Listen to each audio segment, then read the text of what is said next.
All right. Going to be working on some testament pages tonight. This will be the last time for a little while. I got to get back on Six Gun Gorilla, the monkey book. Our planet has been destroyed in the countless centuries of war.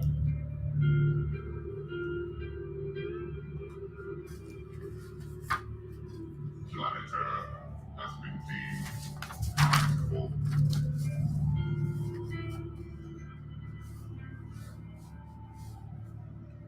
Prepare for your annihilation.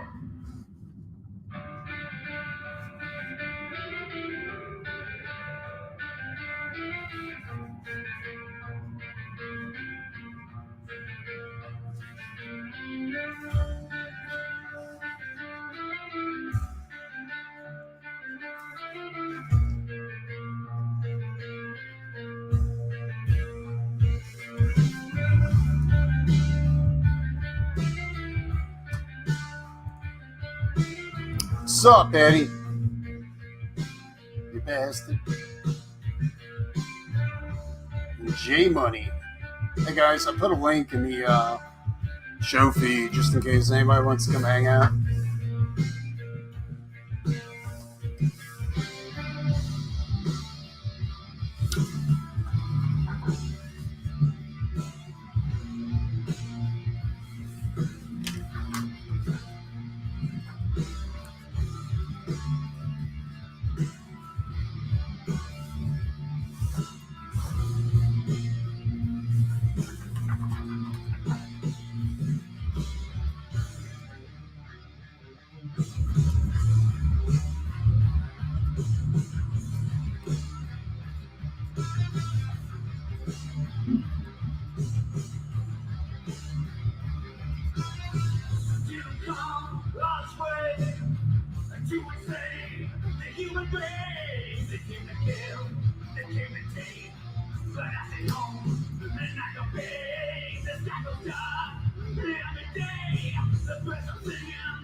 Yeah, I'll be on for a little while.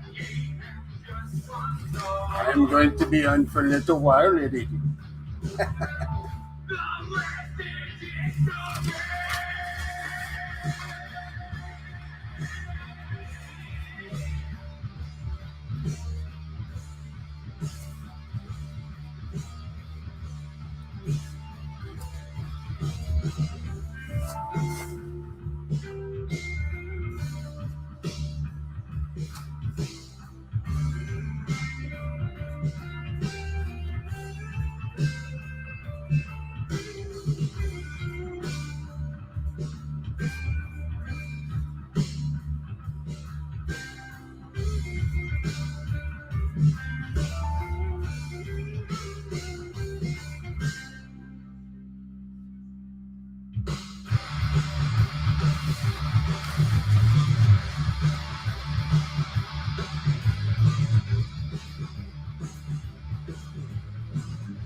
What's up, Buster?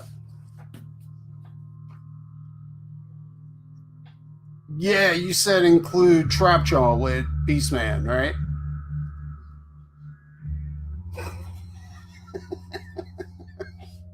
No, I got your message, dude. I'm taking care of it. I got you covered.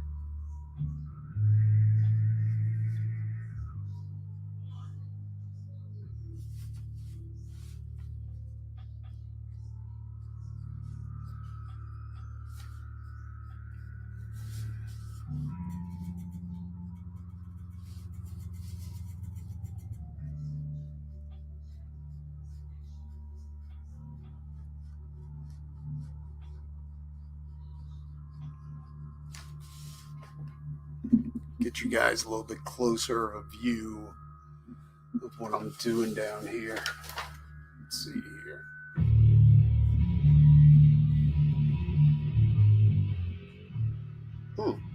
It's weird. Ah, there it is.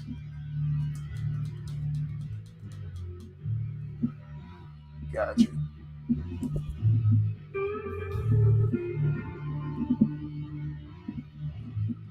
What's up, Mr. Martinez? This, I'm actually relaxing on a paint the illustration on this one, Bustin, because I'm actually going to be painting the pages. This is from a book called Testament. In fact, let me put the link in the description. No, this isn't Doc Salem. This is from a book called Testament. I got hired to do a book for, I don't know his real name, but his internet name is Chimera because he's part lion and scorpion, I guess.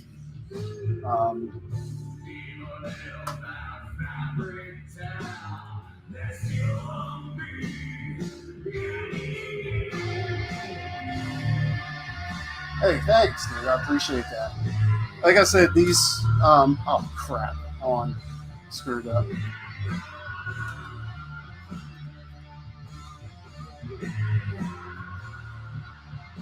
What's up, Zayd? Boy, if Zayd would fucking Phil would let me like just sneak a peek of what we got coming up, dude. Dude, it's crazy. It's crazy. Bisley's colorist is involved in it.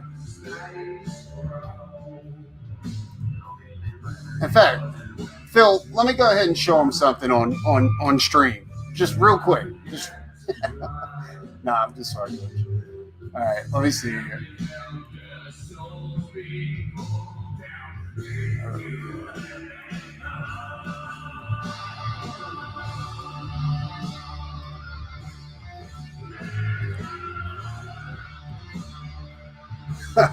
No, I am. I think it's going to be amazing. All right, here's the link to Testament if anybody's interested. Buster, that's what this book. This is what these pages are for.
Digging this band, dude. This band's badass.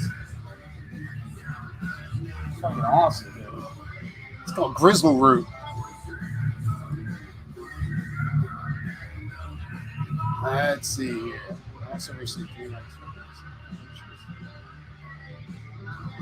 I actually, honestly, out of all the books Micah put out,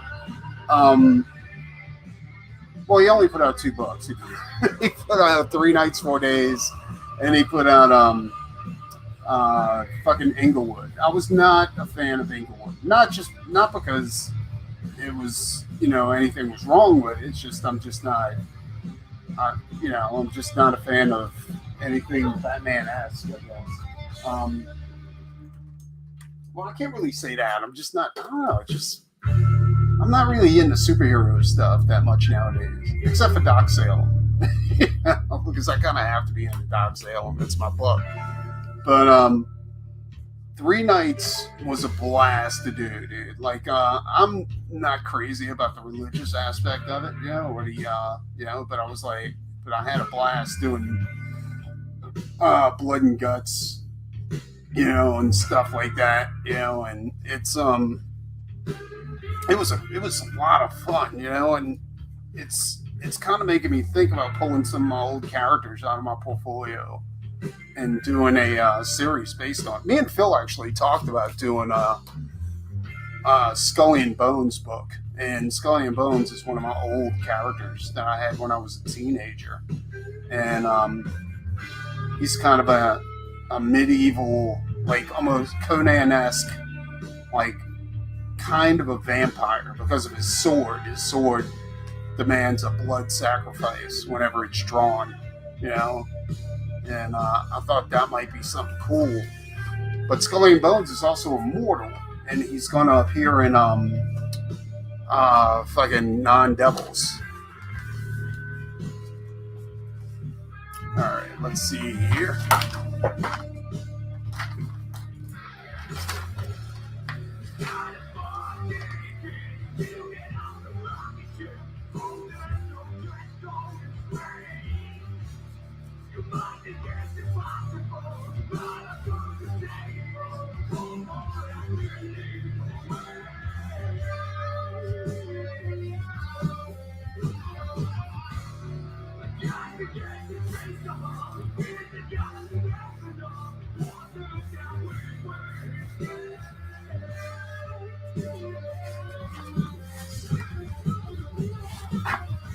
Yeah, well, I'm all into the dark shit. Like, I love, like, the darker the better. And, like, I don't know, it's just been a blast, like, doing all this stuff. This weekend, I think I got a cool ass guest that's going to be coming on the show pretty soon. I was talking to Tom Cook. He was one of the animators from the original Masters of the Universe series back in, what was it, 80s, I think? Something like that. And he was very impressed with my Masters of the Universe art that I was showing at the show this weekend. So I gave him a few prints, and it looks like he might be appearing on the show to discuss Masters of the Universe. The new series. Well, we'll probably stay away from the new series. I don't want to put him in bad standing with anybody. But yeah, dude, like just like different things like that. I also got a chance to talk to one of my bucket list artists. Nah, not really a bucket list artist, but Arthur Sweetum. And Arthur, like, you true heavy metal motherfuckers are going to know who Arthur is. The rest of you, he did the covers for Marvel Zombies back in the day. And Arthur we spent so much time talking to each other. He's trying to hook me up with his agent so that, I could do my thing for money. But yeah, he was a blast to talk to him. I actually hit him up for tips on illustrating comic pages, because I was like, I'm trying to get prepared to not only like illustrate like Testament and paint Testament, but also to paint Non-Devils and do stuff like that, just getting ready. But the problem is that when I talked to Arthur about it, because I figured he had some crazy technique where he was knocking that shit out in a day. And Arthur's like, nah, he's like, nah, when I painted pages, he was like, it took me like 2 weeks to do a page. I was like, holy shit, dude. I was like, nah, I can't do that. Like, I'm thinking 2 days, to go ahead and paint a page. I for some odd reason, I had this notion that the older artist had like a secret like process they used to go fast, but I think I'm completely off on it. I don't think they did. I just think they had more time to like work on stuff. Like, when it came to to like painting pages and doing covers and stuff like that. Like now, everything needs to be done at the speed of light, yeah, which I'm cool with, But it's just a trip. I don't know. Like anyway, yeah, talking to Arthur was a blast, and I think I missed out on a ton of sales, because of that. But fuck it, I don't care about sales. Yeah. I also got to hang with one of my all-time favorite, like, me and this dude became friends because he basically robbed me at a show. um, God damn it! Now I'm fucking getting stumped on his name. Always do this. Sam Della Rosa. Sam Della Rosa. So Sam, he used to ink Dreadstar, Spider-Man. Sam did everything, dude. Like he inked everything, and and Venom stuff like that. Like he was part of the original Venom series. Sam does nothing nowadays, but he's retired with his hot wife that's 10 years younger than him, and he's also he's not really doing too much except for shows. He just goes out to shows and he just does stuff and lives off that Venom money. You know what I'm saying? Like, but I was talking to Sam over the weekend, and I convinced Sam to ink the next Doc Salem cover, like the Doc Salem 2. And because I'm not going to do a lot of covers. I don't want to do a lot of covers on the next campaign. I just want to kind of just give you guys like really good work and do a lot of it, like a lot of pages. And yeah, Sam said he'll go ahead and do it. He'll ink my cover, for the next Doc Salem. And I was blown away. I was like, that's amazing. But yeah, how I met Sam. Sam came to my table at one of the shows that I was doing, and I was like, "Hey, you're Sam Della Rosa." And he goes, "Hey, how's it going?" And I introduced myself, and then he basically went through my portfolio and robbed me like 3 or 4 pieces. Yeah, he was like, "Oh, this Venom is awesome." No, it wasn't Venom. Was it Venom? No, it was Judge Dredd, because Sam used to he used to ink Judge Dredd. And he was like, "Oh, this Judge Dredd's awesome." And I think there was a Venom in there too. And I was like, he's like, "I'm gonna ink both of these for you, and I'll give you one, and I'll keep one." I was like, "That'd be fucking amazing," And that was 6 years ago. So, but ever since then, like, me and Sam have been really good friends, and I have a lot of respect for Sam. And he's he agreed to go ahead and ink the next Doc Salem cover, which is amazing. For me anyway. Like I am the biggest fucking geek, dude. When it comes to shit like that. And dude, it was an insanely good con.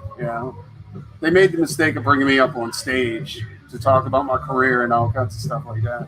And I'm pretty good in front of people, but as soon as they brought me up there, I had already made the decision to be a dick. And just, like they're like, "Preston, why don't you introduce yourself and tell everybody, the audience, what you do for a living and how you got started." And I was like, "Hello, my name is Preston Acevedo. I design porn sets for Vivid Studios." They were like, they shut my mic off pretty much. It was a trip. I had a blast. And it was crazy. It reminded me of the old days when I used to do shows, just to go there to cut up and just be a dick. One of the artists that was on the panel that I was on made a point to come up to me, and he said, "I considered being a dick the the asshole who ruined the panel, and it was just going to be a smart ass. But I'm glad you did it for me. And I was like, thanks, dude. I appreciate that. I basically told him to go fuck himself. But yeah, it was a trip. I had a blast, dude. It was great fun. I had a blast, and I got to hurt people's feelings. It was awesome. Oh, and I got a new Ghost Rider figure. It's fucking awesome, dude. The dude hooked me up pretty big time. Like, at first he wanted $120 for it, and I was like, I don't know, that's kind of expensive, you know. But he went down to 90 after hearing my antics on stage. So it was a trip. Hey, thanks, dude. I appreciate that. On these guns, I'm not really being that accurate. I'm kind of making them up as I go, which is is not suggested. But yeah, it is what it is. But I kind of have to know how to draw guns because Doc Salem has 2 of them. He's got 2 guns. Wrath and Ruin.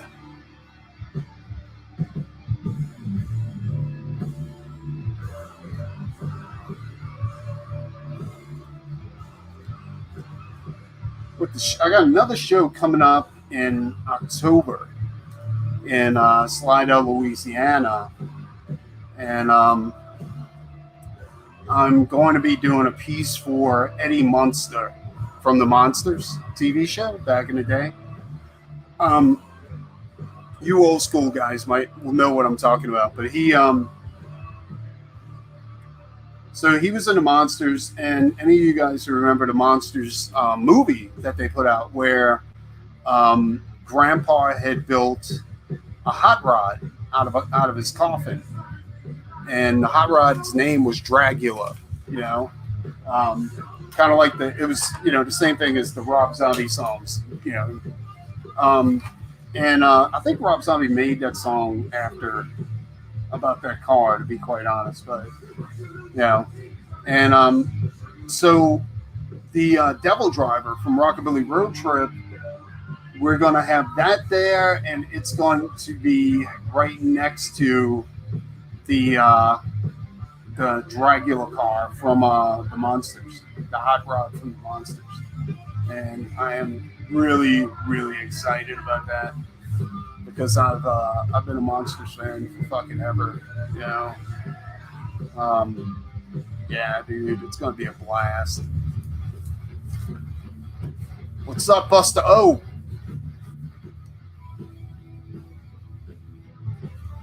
Yeah, I am. I will, but I'm thinking I'm not gonna I'm gonna reprint and do a second printing of Doc Salem. #1.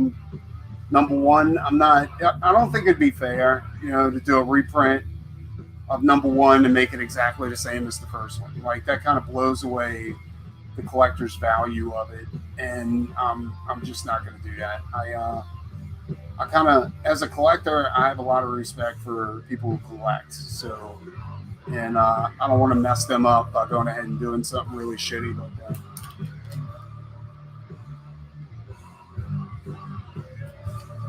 And just so you know, Buster, you can still get Doc Salem #1 on Indiegogo. The new cover for Doc Salem #1, I don't know, I might use Max Headroom's Doc Salem piece for that. I'm thinking about it because it's so good. Like, it's a really, really good piece of artwork. And Max is such a good artist.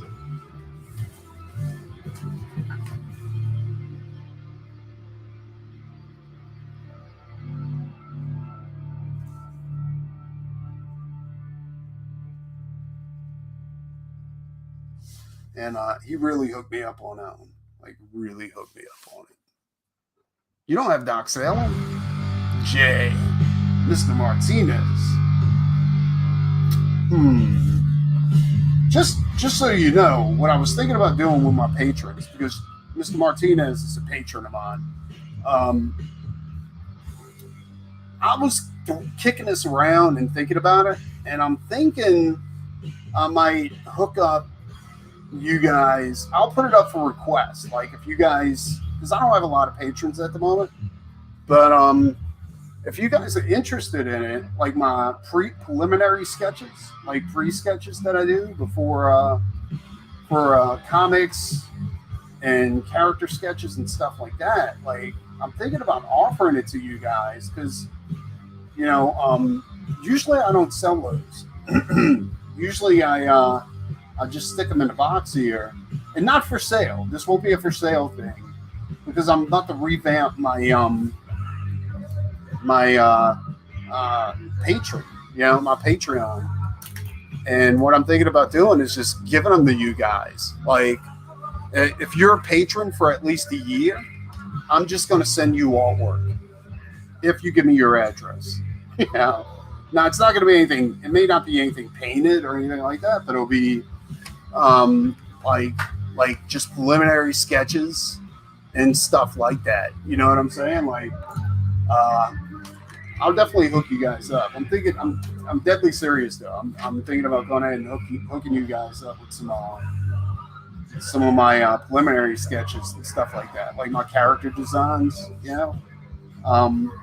Because to be honest, when I worked with Chuck Dixon on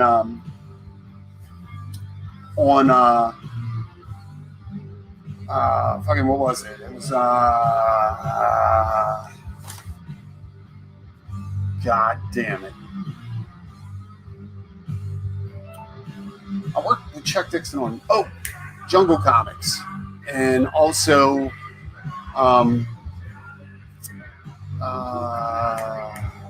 damn it, what was the name of that book? The Terror. Yeah, the Black Terror. Yeah. Like I still have preliminary sketches left over and character sketches of the Black Terror that I haven't like put up for sale. So I'm thinking about just sending those things to you guys and like stuff that I have in my portfolio that I'm not really willing to sell anymore because personally, like I think some of that stuff is old work, and I don't want to deal with it. Like put it in my portfolio.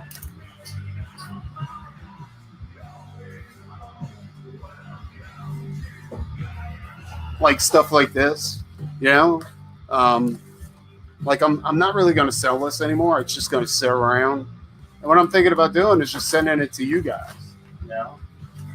and it'll be like an unspoken rule. If you're a patron, you get free stuff like art. But I don't really see that as being free either because you guys earned it, dude. You guys keep me going, keep my keep the art flowing. So definitely. Yep, Patreon.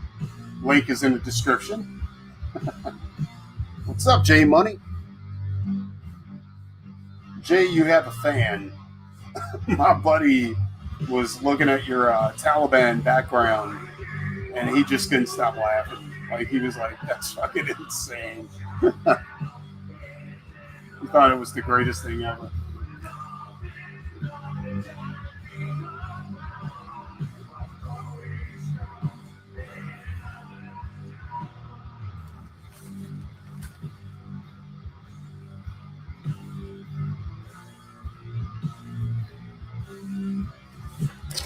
All right.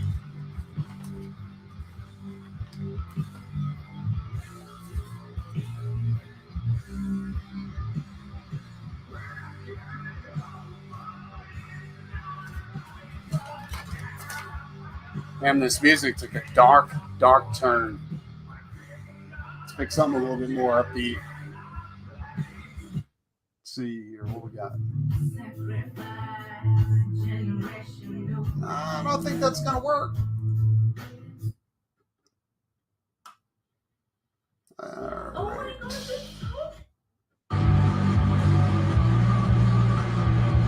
No, not that either. Red scale. Red scale is always the best thing to do.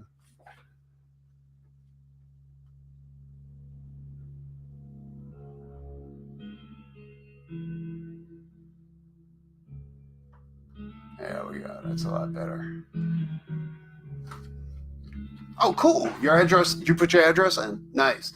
You know, that's one thing, like, I don't know why, but a lot of my patrons, like, I'll put a call out. I'll be like, hey, you guys, I want to send you guys something for blah, blah, blah, you know, and nobody will reply to my fucking messages.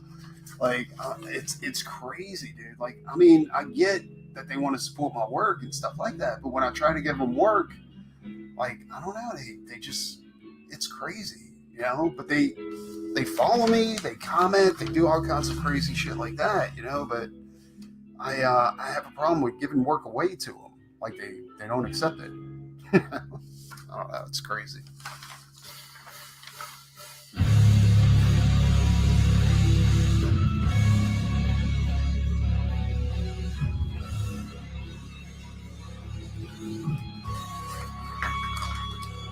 One thing I want to point out, I'm not, like I said, I'm not spending a lot of time on backgrounds on this, and it's not because I'm lazy and I don't want to do backgrounds. Although I am lazy and I don't want to do backgrounds, but it's also because, like I was telling you guys earlier, this is going to be a painted page. So a lot of the stuff that I'm going to be doing, as far as illustration wise, is going to be done when I start painting it. So, and I'm going to be doing that live as well. So it's you guys have a chance to see that. But unfortunately, I'm going to have to take a break from this for a minute after. Like, I'm probably going to do one more page tonight after I'm finished this one for Testament, and then I'm going to jump back on Six Gun Gorilla and get some more pages done so that Oliver doesn't slow down, you know, so that he has work to do. And yeah, whenever you're doing more than one project at a time, it's a juggling act. You know, you kind of have to juggle your way through each one to kind of make things work. Oh, tangent. There we go.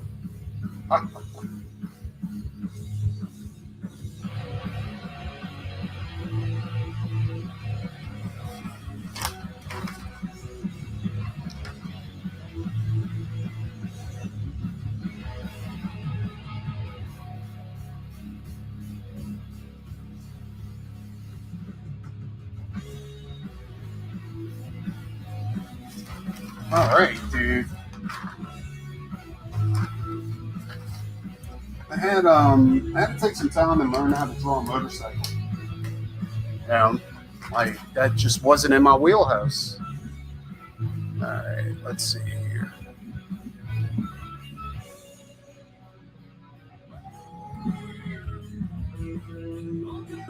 There we go.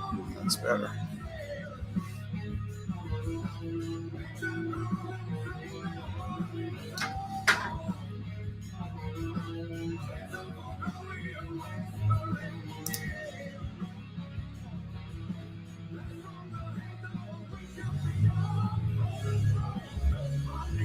Oh, perfect.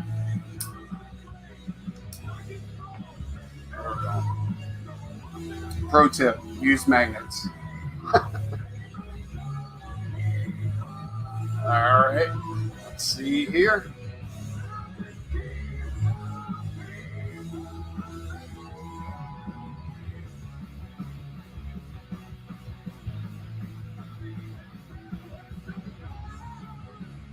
All right.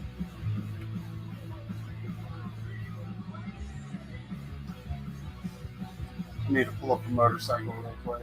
I need to make sure I got the motor right. All right.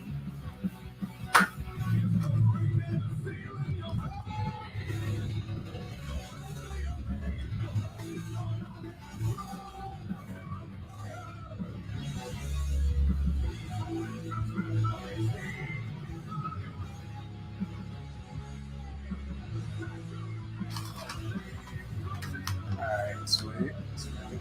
Sweet.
That's awesome, dude. Thanks a lot.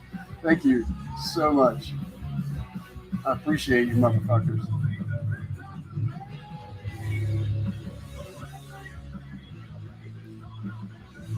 Shoot, it's kind of a quiet night. Usually I get a couple of people in here. I don't know. You guys must be doing something else tonight. Jay Money.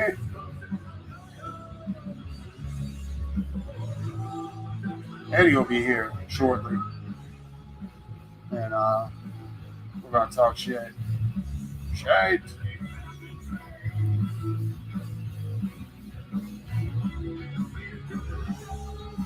Oh, wait. Let's do this. Yeah, sleeves. I used to love Godfather's Pizza. I don't even think there's a Godfather's Pizza up here anymore, to be quite honest.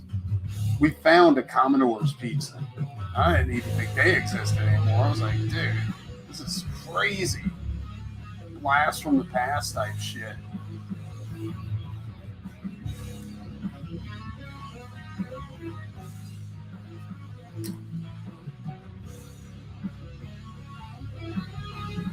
I think I want pizza. I'm gonna have to go get pizza later on. Well, no, I can't. It's too late. Plus, my lady cook. She'd kill me if I went and got pizza right now. You know how it is. A gal.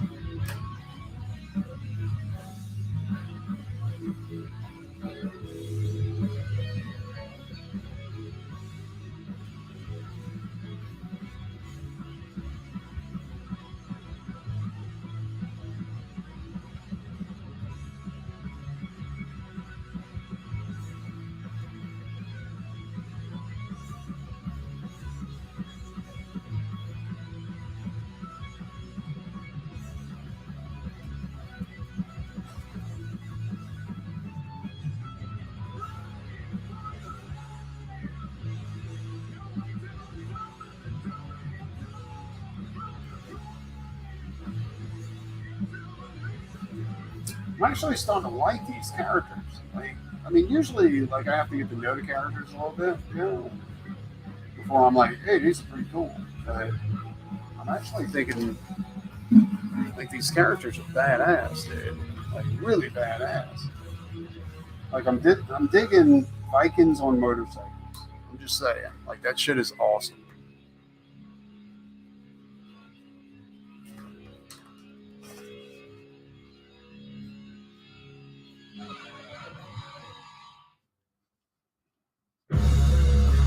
This whole week has been filled with like fucking barbarians, dude. Like the other night on Frega's channel with the Conan thing and all that kind of stuff, which was so enjoyable. Yeah. But even if they would have picked the Hulk, like I was completely prepared to do either like fucking World War Hulk or some shit like that. Like, yeah, I was definitely gonna go kind of crazy with it, barbarian esque.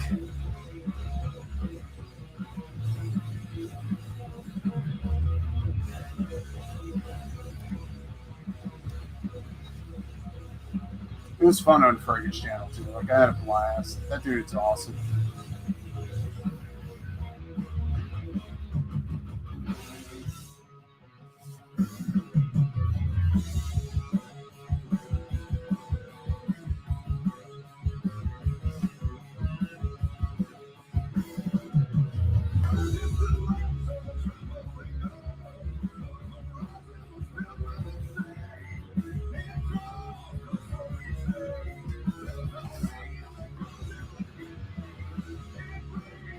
Let's see.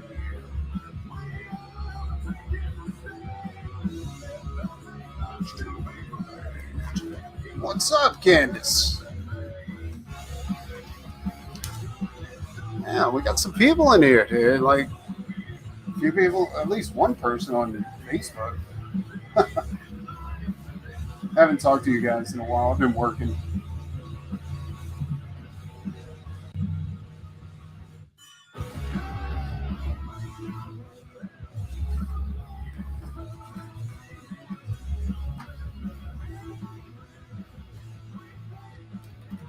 Let's see.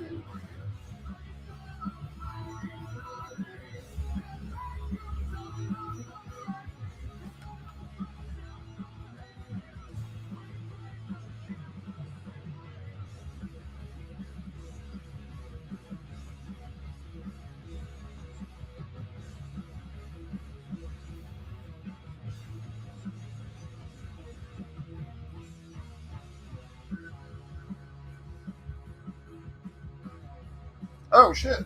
All right, hold on. Let me put your earphones in.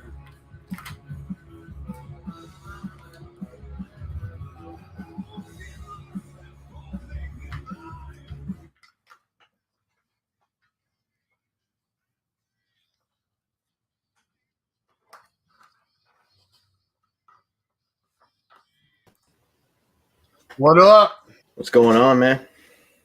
You know, about anything. Everything. Nah, dude, it's been a little while. What you been up to? Nothing, man. Just right, Masturbate? like doing a lot of nothing, I guess. A lot of nothing. That's not good. Well, I mean, I've been working. Yeah, that's right. You do lawn service or something like that, right? Well, it's maintenance and all that shit, but yeah. You cut grass for a living? Is that? Try not to, but I do that when they call. I try to do like fields and shit. Nah, bush dude. hogging. You do bush hogging? Yeah, I can do all that. Holy stuff. shit, dude! That's like a really manly way to cut grass. Heavy machinery. Yeah, dude. Like digging ponds, all that jazz. That's what We used to do that. I used to do that when we lived on the farm. Like I used to have to go bush hogging, and I was like fucking 9 years old driving a fucking tractor. That was crazy. It was a blast. Unless I got yelled at for running through a fence or something stupid like that. Yeah, my neighbor got a brand new fucking Kubota. Oh, really? He fucking tipped that thing sideways and bent 2 of the levers. And since it's Korean, he's been waiting on the part for like 2 or 3 months now because of all these shipping problems. Oh, wow. Yeah, that's got to be a pain in the ass. So he hasn't been able to use his brand new Kubota he bought because he fucked Is it it up Kubota already. or Kimona? Kubota, it's the orange one. Kimona. It's a kimono. How's the tattoo been going, man? Or the tattoo work been going? Excuse me. Turn that. It's all right. Yeah, like I'm not. Here's the thing, though. You know what I'm saying? Like, I guess it's just me and you listening, right? So nobody else can hear. Sure. Like I think they want me to air more than I can actually commit. You know what I'm saying? And I can't do that. You know what I'm saying? Because I built up this my art career. You know what I'm saying? Like, so I can't commit more than 2 days a week in the evenings for like 2 or 3 hours, you know, to go ahead and do it. You know, and like I'm through that phase where I don't want to, if I'm practicing on people. Like I don't want to practice on fake shit, you know, and so we're in a weird situation right now where I think they think I work for them. I know those people. Boy, I told you I'm going to help you.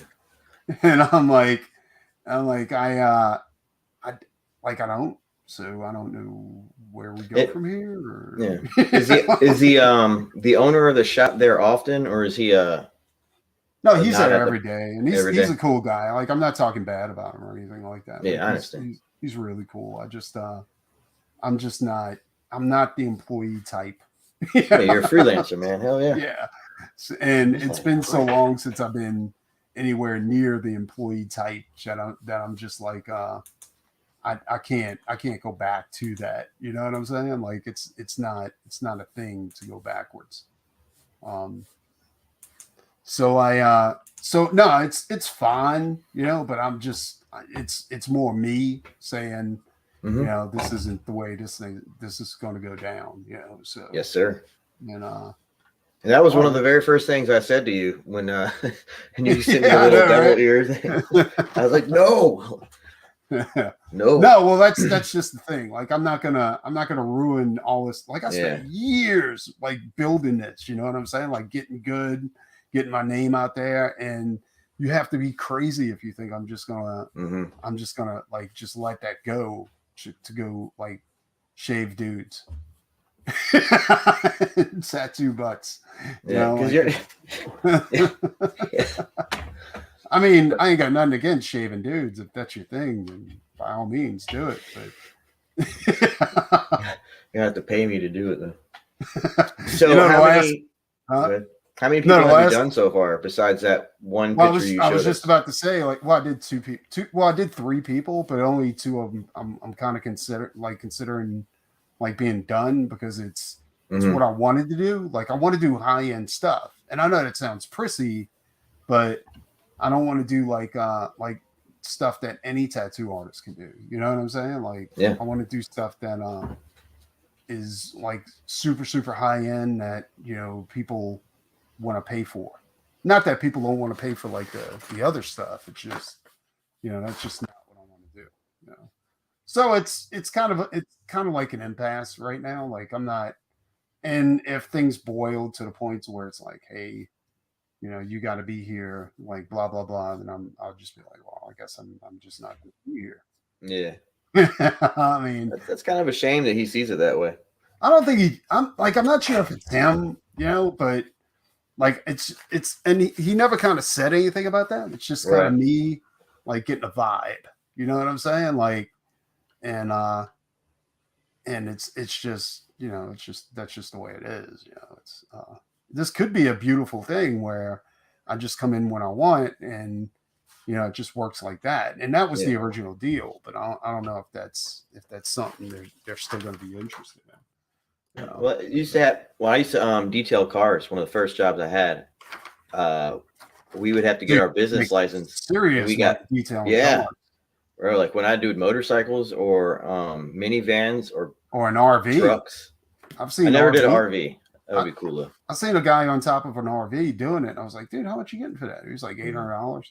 I was Yeah. like, what the fuck? He's like, yeah, but these are rich guys. You know what I'm saying? Like, they go in and they want you to detail it, and he's on the roof detailing the roof. I'm like, which Well, I for don't like a understand, motorcycle, like the motorcycles with the compartments or the Harleys, the Yamahas, Yeah, the it's between saddlebag. $700 and $1,200.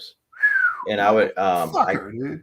I got to keep 40% of all of my details. Oh, so it wasn't your business. Like, it was. So it was like a hair salon. So Yeah. we So you had rented booths. space. Yeah, well he would bring us in. He just wouldn't let anybody come in. But Yeah. there's three of us. There's this one black guy. He only worked on Saturdays and Sundays, Mhm. and he would flip them. He would Fucking do prima donna. well. He you would aspire to make as much money as that guy made. Really? So that He dude, he probably had customers though. Like, yeah, he did because he had been doing it for so long. It's just like people getting their hair done all the time. It's the same exact thing with detailing cars.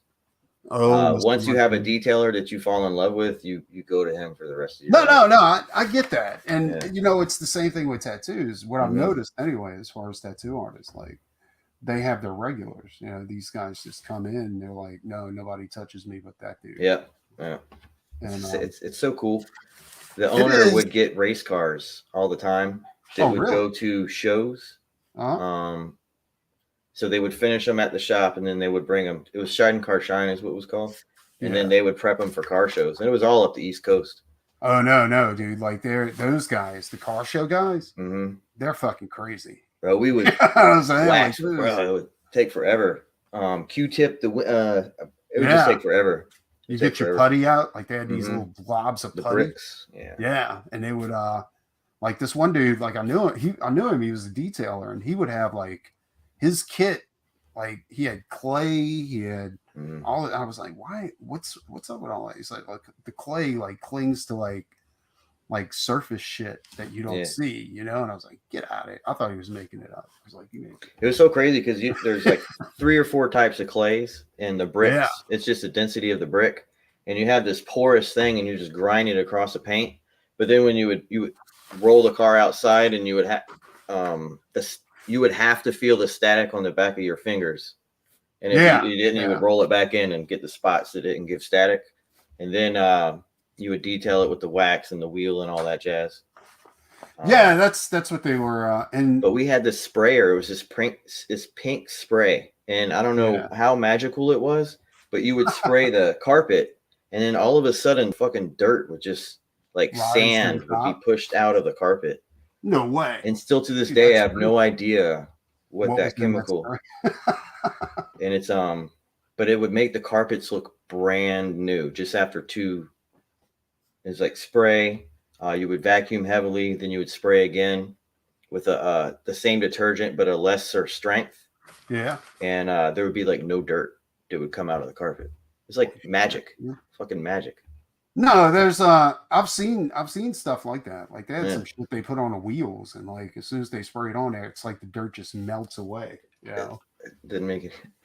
And it looks like he made brand a killing, new. man. I'm like, holy fuck, dude. Yeah, like like especially the car show guys. Like the car show guys, they had their detailers like go to the car show, you know? Yeah. And while they were setting up, the dude would be like over there, like doing all his final touches and shit like that, you know? And I'm like, fuck, dude, they would pay these guys good, you know? They made out like bandits. Yeah. And yeah, no, detailers make money, dude. You never hear me talking any shit about a detailer. Like those guys kill it in the money department. I cleaned a roof once. I charged $1,200 just to clean the roof. Yeah, dude. Like that's what I'm saying. Like they get paid. Take the pressure washer extension, the little whirly woo, and you just have a rope. You go down, and you pull it up, you go sideways, you go around like this. Pull the rope. It's a good exercise, and as long as you ain't scared of heights. Yeah, yeah. Those fucking RVs, dude. Those fuckers. Yeah, it's like being on top of a building, you know. You ever heard of that stuff called elephant soap? Nope. They use it to clean buses. I used to use that to clean my balls. One little granular. I clean those balls. Elephant soap. That shit was cool though. It's like commercial grade super soap, I guess. You know, it's funny. I got contacted by a few people to do airbrushing. Yeah. Right. And they want to pay me good too, like $1,600 to go into a tank, and I'm just like, just can't, dude. Like I just don't feel like doing that anymore. Right. And it's I just don't, dude. Like I ain't got the passion for it anymore. You know, I used to love airbrushing, like doing that shit. Now I'm considering maybe getting rid of some of my equipment. It's like with music. When I used to play music, I loved it, and then when I didn't, I just didn't. You know, yeah. I dump everything. You know, it's craziness. You used to play music, didn't you? Me? No, hell no. I ain't playing music. You never played the tambourine? What did you call it? I play banjo. Cottonajo. So this is for your book. You said you're painting, right? Nope. This is for Testament. Testament. Okay. Oh, you're doing pages for Testament? Yeah, I'm doing a few pages for him. 8. Cool. He's hired me to do 8 pages for his book. It was a stretch goal. I think he got nervous. Yeah, because I never told him this. Just between me and you, I think he got nervous. Because I like sometimes I disappear on you motherfuckers. Yeah? Like just a little bit. Yeah. And shit. And I so but I was working on other stuff, right? Like I was getting ready for a show, I was doing all this other crap. And but nobody messages me as much as Chimera. You know what I'm saying? Like he's just constantly messaging. You know what I'm saying? Like, hey, are you gonna blah blah blah? Hey, when you do the book, are you gonna do this? And I just don't reply. Oh shit. But it's not because like I'm just being a dick. Okay, maybe a little bit is because I'm just right. but it's also because like I'm busy doing other stuff and I just don't have time. I like it's almost like sometimes you have to hold people's hand, and I just don't have time to do that right now, dude. Well, do you do that artist focus thing? Like where, like if you're in a mode, you just fucking draw, like Well, that type of shit. that's it too. Like Yeah. I don't like breaking momentum, And whenever you have to stop and answer like a bunch of questions, you break your momentum, and you have to like get back in the zone. Like right now, I'm in the zone. It doesn't seem like it, Right. but like talking to you and doing this at the same time actually helps me in the zone. But if I had to stop this and do this, Yeah. Well, I also like, noticed on some of your streams, like when you have the music jamming, like 2 or 3 times when you were doing the covers for Dying Devils, you had the music up and you didn't say a goddamn word the whole thing. So like you were just like motherfucker. no, that's because my I didn't realize the sound was off. My mic was Were you working. talking the whole time? No, you weren't. Nah, there was one where I was talking the whole time, and then I went back and listened to the stream. Like I was answering people in the chat, and I think they thought I was just being a dick, like because they. Yeah, that's cool. Okay. But I was the whole time I was answering them, right? And I'm like, and they would keep talking about the same thing, and I was like, but I just answered them. Why is he?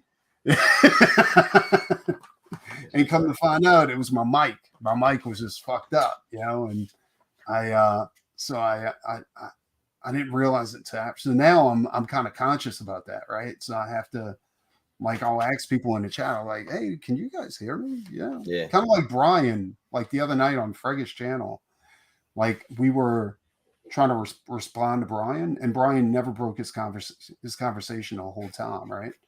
And finally, Dan's like, I don't think he can hear us. It turned out like he couldn't hear anybody, like he couldn't hear anything anybody was saying. So it was it's kind of like that. Man, all them drawings, excuse me, all them drawings this month was good on a variety of artists too.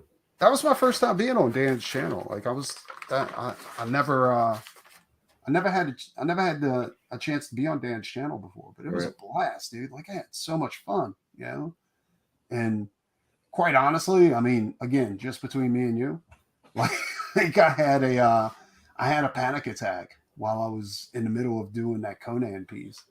What? And if you notice, like there's a period of time where I stopped drawing and I just like it's just nothing happening on my little window, and I had to walk away and go get a Klonopin, to stop the panic attack. Like I was like, "Fuck, dude, I'm having a panic attack." Like, how many people were on the stream that time?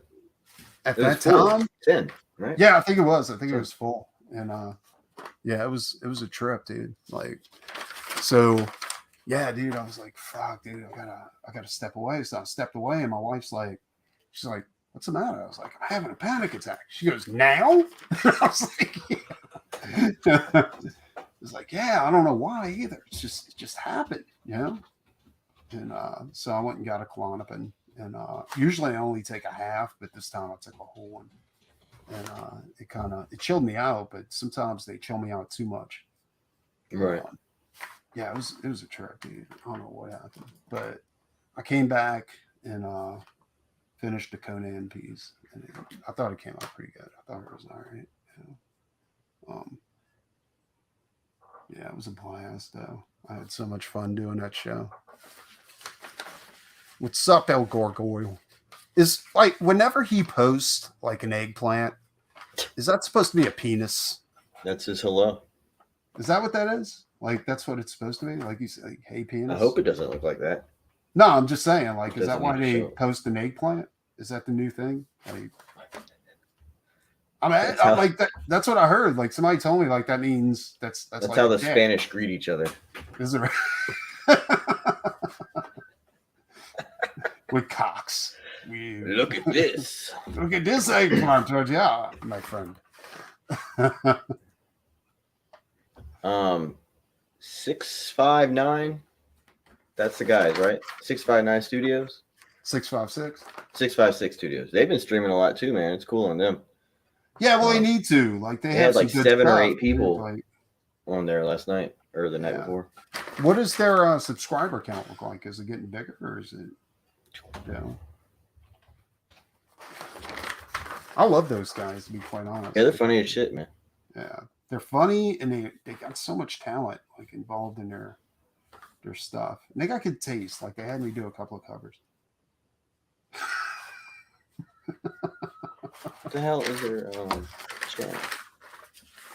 It doesn't pull it up. In this scene right here, this dude on a motorcycle is chopping the other dude's head off with his sword. That's why he's popping a wheelie when he goes by. He's like, what? Yeah, just takes his head clean off, son. Clean the fuck off, my boy. Dude, you got to see this Ghost Rider figure I got. Like, you know, I'm a huge Ghost Rider fan, Yeah. right? Oh, the eggplant's to get your attention. Hold on 1 second.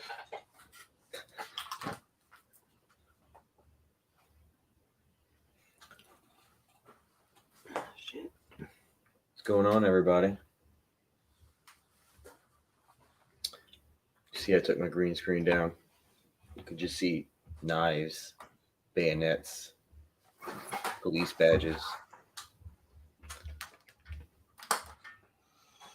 StreamYard's green screen sucks all of a sudden. So I took it down. So this is the original I had. Yeah, right here. The Cosmic Ghost Rider. What right? the hell? That's nice. It looks badass, right? And I was actually thinking of getting another one and like throwing away the Ghost Rider and just repurposing the bike for Lobo.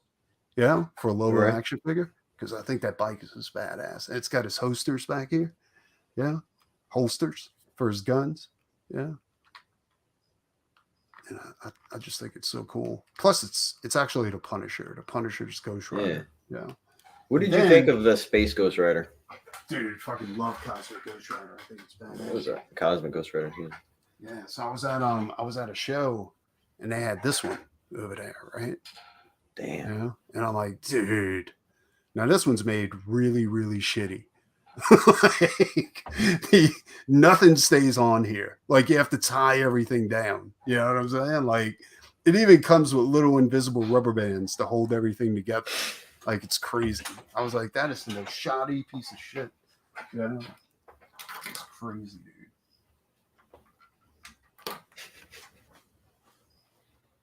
Mm. I've never been a figure collector. I'm trying. Like I moved away from doing that. You know, collecting. On. Let me get back to my chair. I moved away from collecting action figures because I was like, you know, I don't have a lot of room anymore for action figures. Right. So I was like, so I made the decision I just wasn't going to collect action figures no more, right? But then they have such cool Ghost Rider action figures. You know what I'm saying? I'm like, all right, you fuckers, you know? Well, there's some badass ones out there that I would love to get, but I just can't. I can't just buy one. Because if I buy one, I mean, I just have one. Well, you know, one of the other action figures I was trying to get was Beastman from the 2000 Masters of the Universe series. Yeah. Right. And because I thought that was like one of the best animated series ever. And did you hear my announcement earlier? Like I'm going to have Tom Cook on the channel. Oh, cool. No, Yeah. Tom animated the original Masters of the Universe TV series. Cool. And yeah, he's going to be on here. We're going to hang out and do some shit.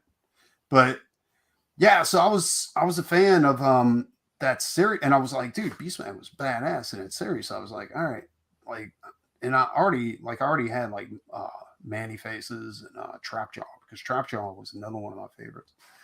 You know, anyway, I seen this Japanese guy over at the show this past weekend, and I asked him, I said, hey, do you have a Beastman? He goes, in my private collection at the house. He was like, and then we started talking and come to find out, like, he's a huge Masters of the Universe fan too. But I noticed a lot of those merchants they separate themselves from it to the point where they don't collect anything anymore because everything's for sale. Otherwise, like they because otherwise it's either everything's for sale or nothing's for sale. You know what I'm saying? Like they're tempted too much to go ahead and keep shit, And so a little later on, I told him, I said, well, I have a set of Masters of the Universe like art prints over there if you wanna come look. And he said, oh no, I've seen them. I've seen your table. He said, they're fucking amazing. He was like, and we talked a little bit, and he was like, hey, maybe we could do a trade out. And I was like, all right, yeah, I'm totally down with that, And he was supposed to bring that figure the next day, like the Beastman figure, but he never did. Like he forgot. And so he comes to my table like at the end of the show, like everybody's packing up and shit like that. He brings 2 He-Man figures, and I was never really a He-Man. Like it's going to sound weird, but I like the henchmen more than I actually like the main stars, like Skeletor. Yeah, I'm a villain guy. Yeah. But he brings over 2 like He-Man figures, and I'm like actual He-Man, and I'm like, oh, cool. And he goes, check this out. I was looking at him, and I'm thinking, well, he wants to trade these for the prints, and I'm like, I'm cool with that, whatever. So he's like, do you see what's different about these figures? And I'm like, and I'm looking at him, I'm like, no, dude, I don't see what's different. He goes, well, one of them's a Kmart exclusive, and he goes, and this is the one right here. And he's like, the reason why it's a Kmart exclusive is because he's got a card. And he goes, another thing is that the emblem on his chest, he doesn't have the Iron Cross. He's got the emblem from the original series. He said, but the one with the Iron Cross is super rare. And he goes, this is the one with the Iron Cross. So I'm like, he's gonna make me like choose one. You know what I'm saying? Like for these prints. And I'm like, fuck it, I'll do that. And then he goes, he pushes them to me. He says, they're yours. And I said, you want anything? He goes, no, but you have to promise you'll never sell them. Like, just keep them in your collection. I'm like, that has to be the coolest thing I've ever heard before in my life, right? So I'm like, fuck, dude. Now, like, I contacted the guy. I'm like, let me do your family portrait or something.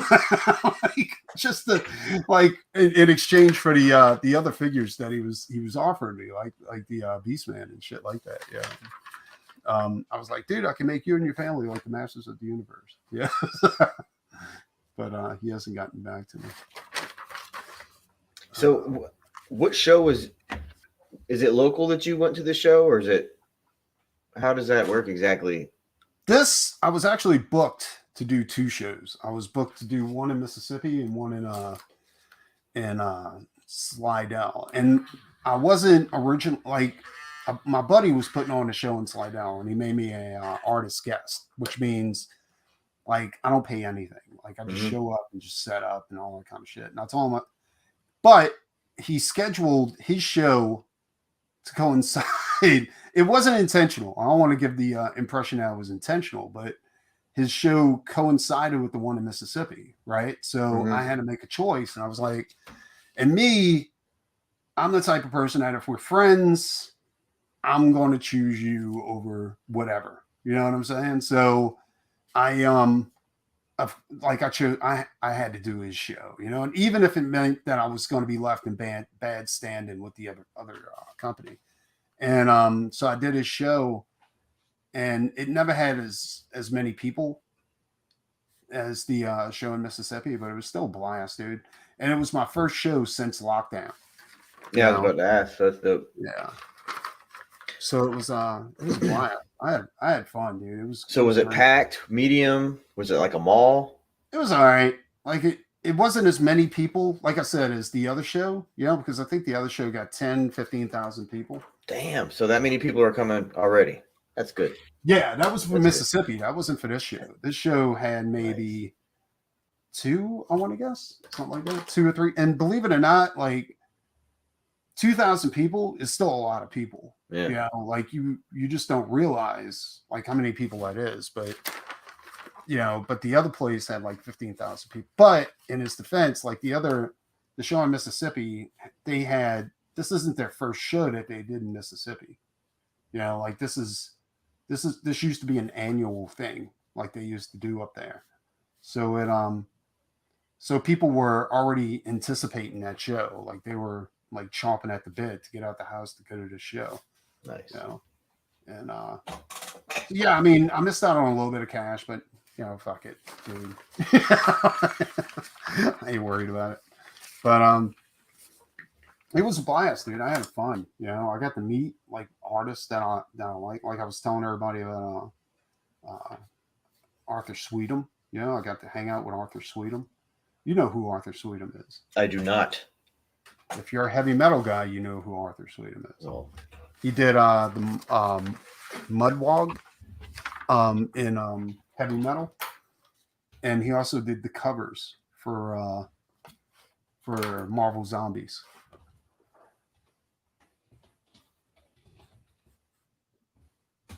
Sweetum. Mr. Martinez used to collect G.I. Joe, the classic series. I tried to collect G.I. Joe, dude. Like one of my favorite characters from G.I. Joe was Zartan and his little scumbag his little scumbag henchman. Yeah. And Man. I miss old heavy metal so much. Me too, dude. Just looking at these covers. Yeah. Do you see how I'm talking about? Like Arthur Yeah. Sweetum? I remember the covers. Yeah. Dude, he did some shit for. He was originally supposed to do the cover for the heavy metal movie, but they decided to go with what's his name? Chris Achilles. Yeah.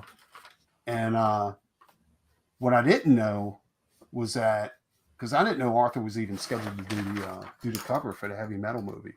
Like he told me, he was like, "Yeah, I was supposed to do the cover, but then they took his idea and gave it to Chris Achilles and told Chris Achilles to run with it. But they still paid Arthur Sweetum. You know, they were like, yeah, we're going to pay you, but we're going to let Chris Achilles actually do the work, you know, which is crazy. But I've heard of that. I've heard of that before too. Like, you know, even when I used to do advertisement work, like they used to do that shit to us. That happened to me once. Really? I was I got this cemetery, and they wanted to put a fountain in the cemetery. Did it have crosses? The cemetery? Yeah. Was it a cemetery without crosses? But they had this big ass pond, and they wanted a fountain in there. And I scouted out these two locations, and the one location kept waiting, and then I called back to the cemetery one day. I'm like, hey, you know what's going on? Da, da, da, da, da. And it turned out the one people that I had scouted, they saw on the Google map what it was, so they ended up calling up the cemetery themselves. Really? And I drove by one day. That motherfucker had a fountain. I'm like, you fucking motherfucker, yo. That sucks. Oh man. I had an electrician lined up and everything. What did you do? Did you get? Nothing. You know, it's just I mean, that happens out here all the time. This is like concrete people or undercut concrete people, asphalt folks. It's like it's totally. Do you know anything about asphalt? I mean, what do you mean exactly? I mean, I do, but I like driveways and shit like that. Like, can you just patch them, or do you need to replace the whole thing once they start cracking? You can get the tar for the cracks. That's what I have to do for mine after all this rain. But I mean, you can't just put concrete over it. Do you have to use tar? So are you all asphalt? It's all tar. I mean, it's all concrete. Yeah, like you can do white concrete patches that will match close. Oh, you think? You think that'll work? Because that's what we're probably gonna do because we're trying to sell a house and. Honestly, just what I've done for people who had a patch where, say for example, I had to dig under their driveway or their sidewalk, or I had to cut a spout. Like say for example, they got French drains. In certain areas, you can cut into the curb. You just rent a saw that cuts concrete. You hook the water hose up to it. Meow meow. I've seen those. Yeah, you cut it out in a square and then fill it in a perfect square. That way, it doesn't look like trash. And just get a nice 1 pound hammer. And just pick this shit out. Is it like a small spot, like maybe like the size of an arm? Like what happened was like when I first moved in, because my old lady had this house before we got together. Yeah, and this was about 10 years ago or something like that. I noticed like whoever built this house, they left a big like crevice underneath one side of Mhm. the I think what they did, they packed it with sand, but they didn't block it off. You know what I'm saying? And it just washed out. So it Yeah. left this big like orifice in the middle on the side of the side of the driveway. And it was about a good 3 or 4 feet in, and it Mhm. was about maybe a foot deep, where there was just a foot deep, meaning like, high, like there was just Yeah. no sand in there. So what I tried to do, I tried to repack it with sand, but I couldn't pack it in tight enough, and it just washed away again, Yeah. So and what eventually happened, which when I knew what was going to happen, is while you're parking your car on it, it just like the concrete just cracked, and it cracked bad. Like once it cracked, that was it, Yeah. And I had that Armada at the time, and that Armada was heavy, and it like I just left it out there one night, and I forgot to not park it on that part, and it just fucking it cracked the fuck out of that concrete, dude, like big time. So yeah, so what I tried to do was repack it, and it didn't work out the way it was supposed to.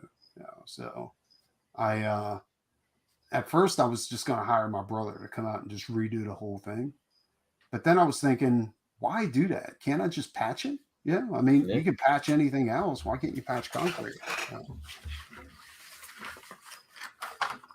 Fill it in with some shit and worry about, Shit. sell the house, and hopefully they notice it in 6 months when it starts sinking again. That's probably what's going to happen. Yeah, I just do that. And I just to get it sold, just to get it out of there. We're When we actually lived going in to be buying a house. I mean, building a house. After this.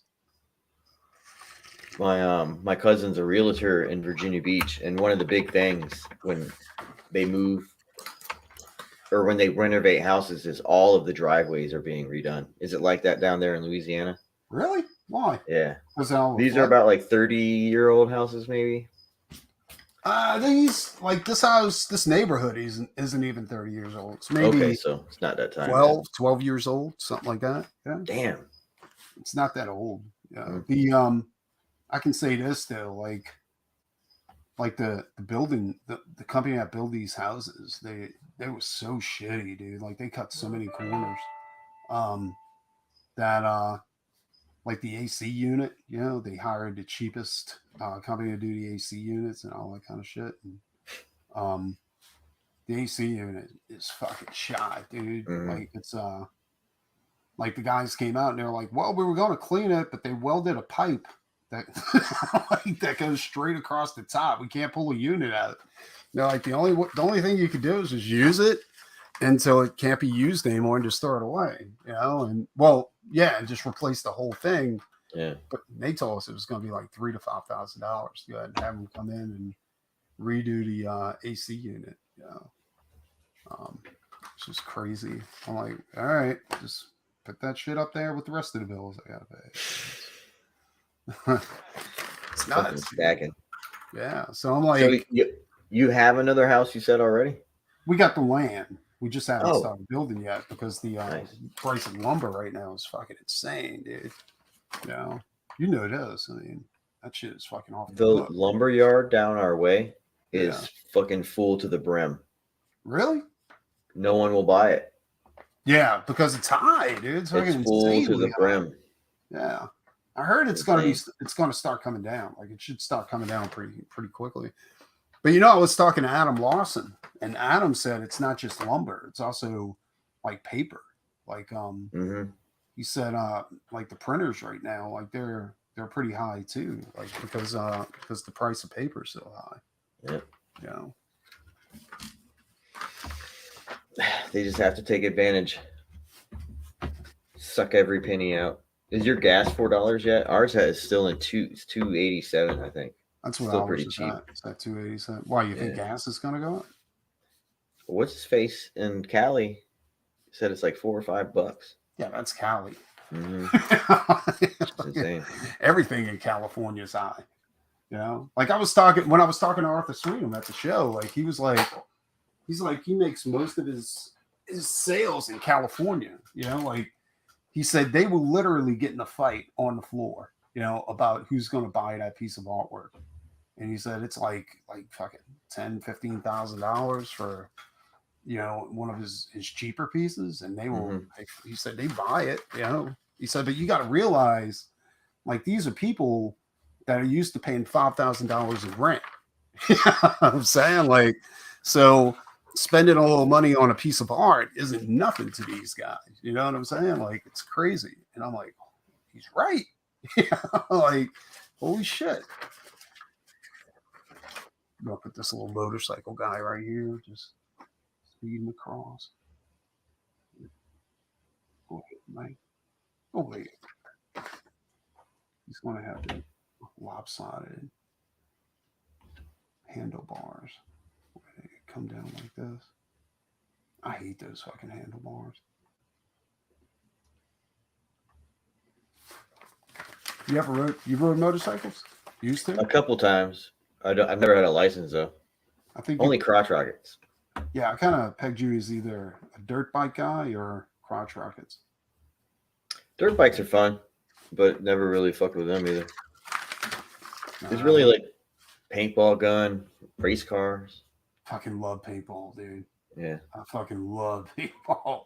We used to go paintballing a lot. You know. Virginia has some of the most awesome paint. It's like literally a war zone in some of these regions. They got that up here where it's like a few acres of land where it's just you go out and you just fucking start shooting motherfuckers. Yeah. You know?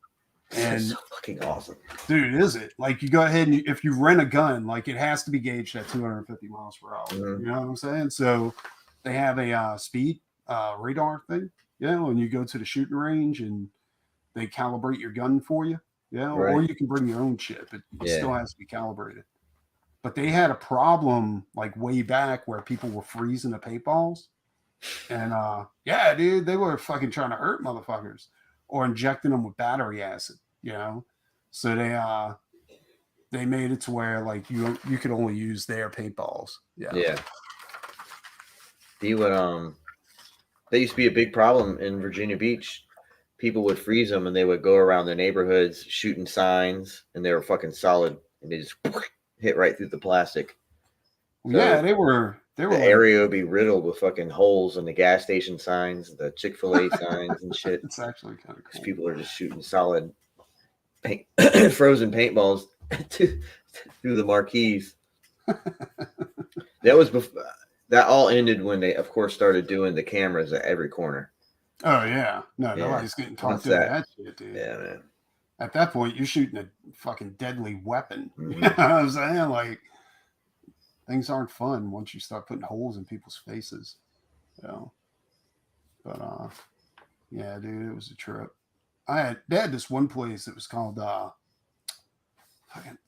was it called? I can't remember the name of it, but they took a bowling alley and they built this like fucked up city inside of it. Right. Yeah. Laser tag.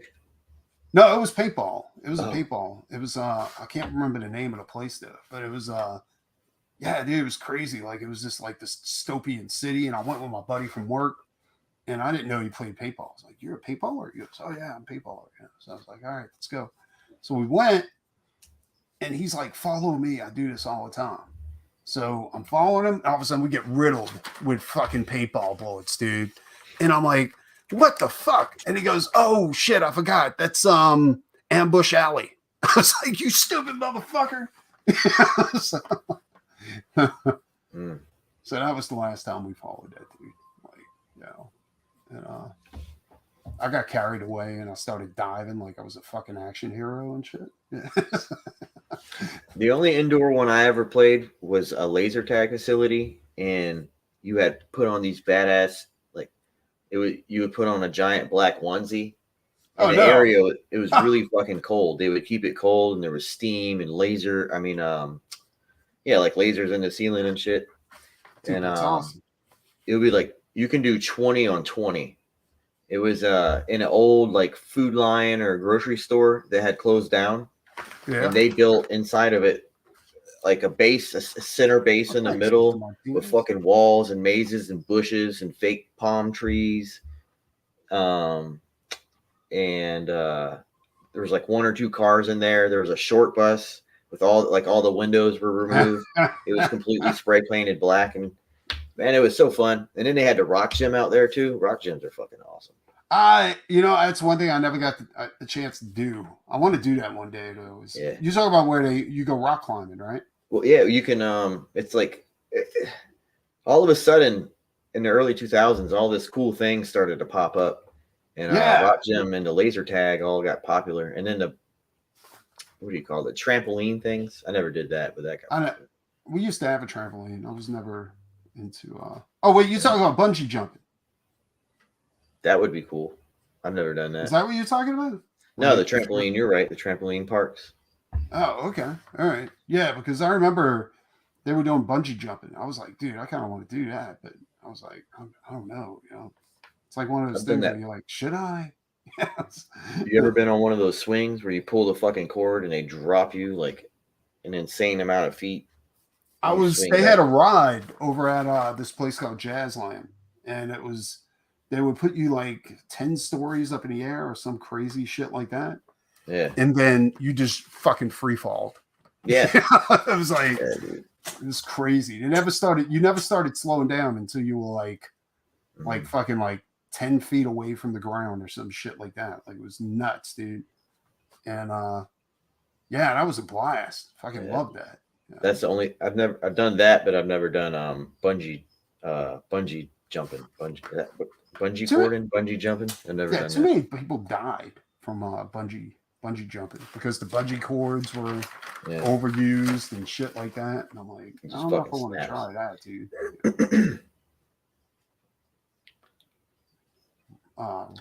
Rock like cliff diving. Always want to try that. That would be dope. I want to parachute or base jump. That would be dope. Have you seen the things in Mexico? That big ass giant cave where like it's just a common thing.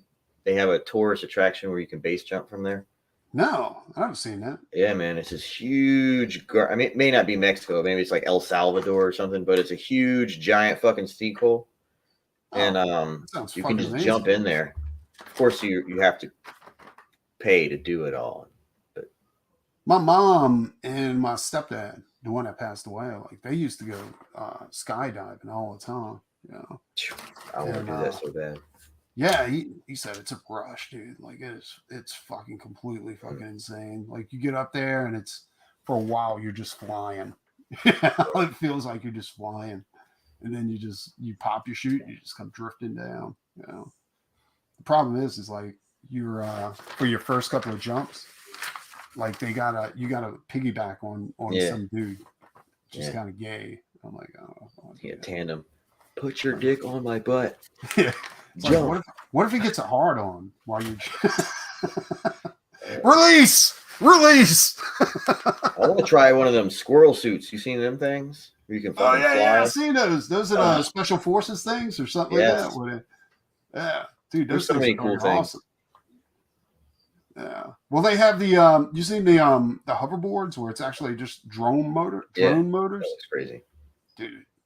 I definitely want to do that. I prefer the jetpack with the arms over the They got hoverboard. that. Yeah, with the military, they use the jetpacks with the arms, and they can land on like little yachts pretty silently and shit. I'll have to check that out, dude. The British did a video. The British and the Arabs put out a video of their little Iron Man jetpacks. It's pretty good. Well, I heard the Chinese were working on an Iron Man suit. Like they're like, they're going to go full fucking Marvel over there and shut us down. I don't know. If you look at their new aircraft carrier, it looks like a Lego machine. Does it really? It looks awful. It's really tiny. It's really tiny. Tiny. This dude gets his head chopped off right here. He's a goner. Just gonna put him over here. So is this 8-pager going to be like a little ash can, or is it going to be added to the end of the book as like an add-on to the book? I think I'm almost positive it's going to be an add-on. Yeah. Cool. And which would be cool. Yeah, I think it'd be cool too. Mhm. And like I was straight with him. I told him, dude, I've never done this before. Like painted pages. I want to, so I need to practice. Do that for me. I was like, yeah, I know, right? I was like, if you'll pay me to practice on your book, I'm totally down with that. Like, I'll do it. He was like, okay, I'll do that. I was like, really? All right, okay. Yeah. I think I fucked up. No, maybe not. No, I did. Let's see. No, Be right back after you get a beverage. got to get a tasty beverage.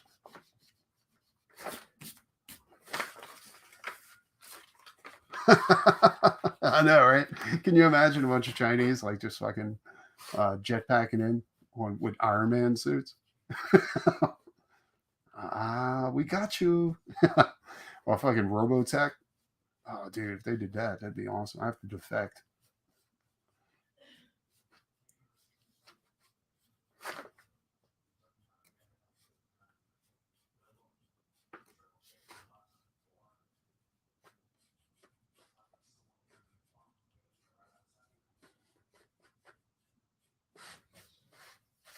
Shit, I'm having an issue with this, dude. This is crazy. All right, one more time. Knuckles.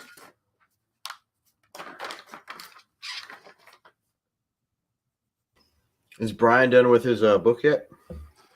No, I'm not finished with it. That's what I was telling people too. Like, this is going to be my last show doing, for a little while anyway, doing Testament stuff. I got to jump back on Brian's thing and knock out a few more pages of Six Gun Gorilla for my boy to go ahead and color.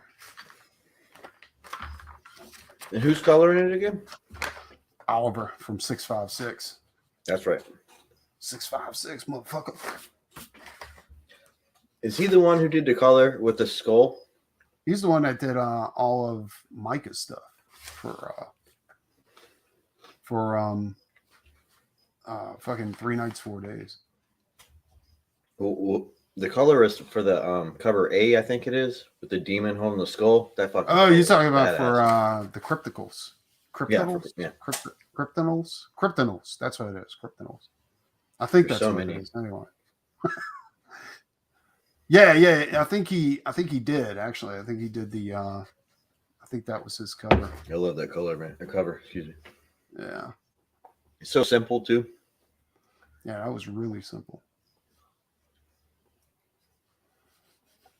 All right. Let's put a wheel on that.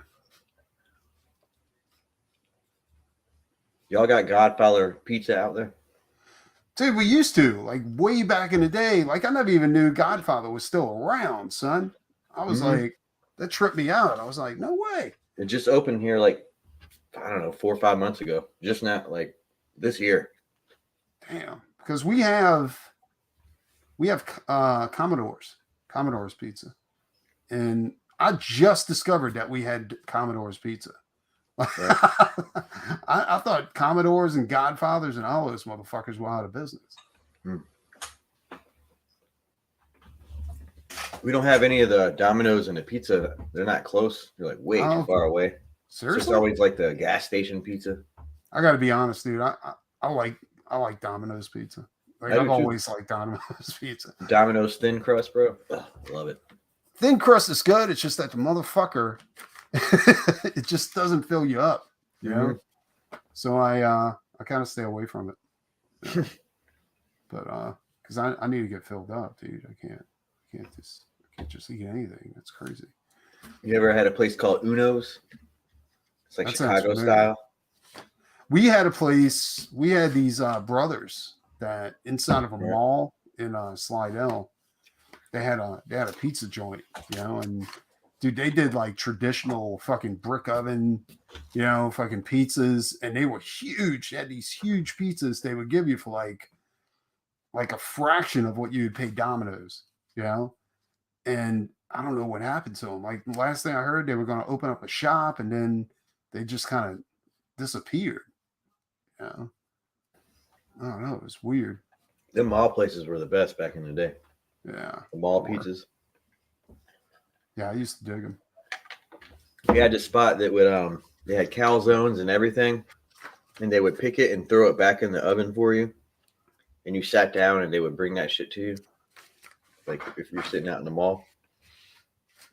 That was one of the best pizza places I ever had, but when the mall scene went downhill, everybody started leaving the commissary or the food mart area. Uh-huh. All that was left was Chinese places. So I had nowhere to eat on my breaks. Yeah, like Hated that shit. they had a place called Cosmic Pizza up here, something like that, you know. And they did what they do. They did like these weird ass fucking pizzas. Like it was hippie pizzas or some shit like that. Yeah. Like, and everybody used to love them, dude. I didn't like them that much. I thought they gave you way too little for way too much.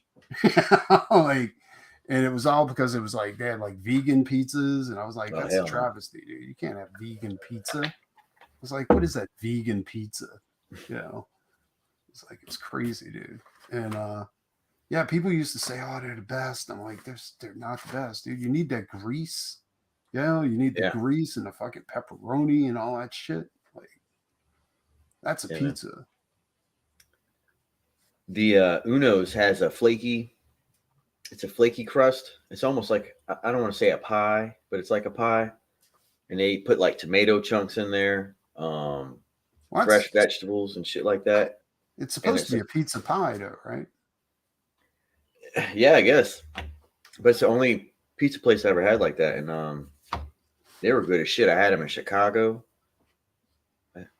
And from Chicago, like Chicago style Chicago Uno's.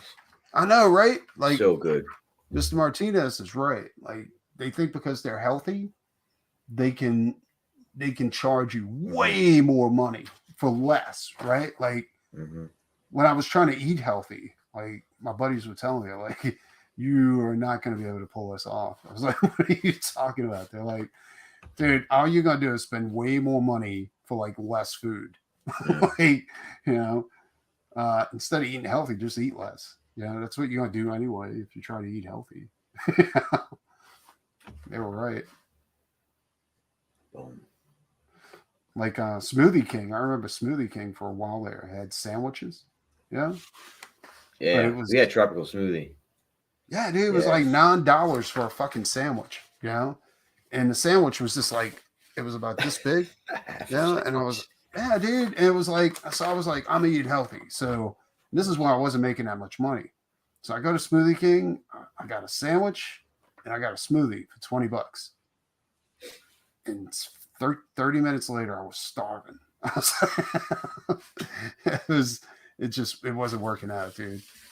So immediately after work, I went straight to Burger King. Yeah, bro. Yeah, bro. Give me a couple of double cheeseburgers. That's what An I said. original chicken sandwich. So I have that Whopper. About to go get another piece of pizza. You and your We pizza. got have you ever had taco pizza before? I had they had do you have a place called Taco Tico where you're at? Nah. We have a place called Taco. Well, we used to. I don't know if we still have a place called Taco Tico. But Taco Tico used to have the taco burger, Right. you know? And all it was just everything you put on a taco on a bun. Yeah. It was, What to do with the pizza? I have to say, dude, that shit was delicious. Yeah. It's quite good. Taco pizza. I'm still waiting for the taco milkshake or Yeah. taco smoothie. I'd have the taco smoothie. Thank you very much.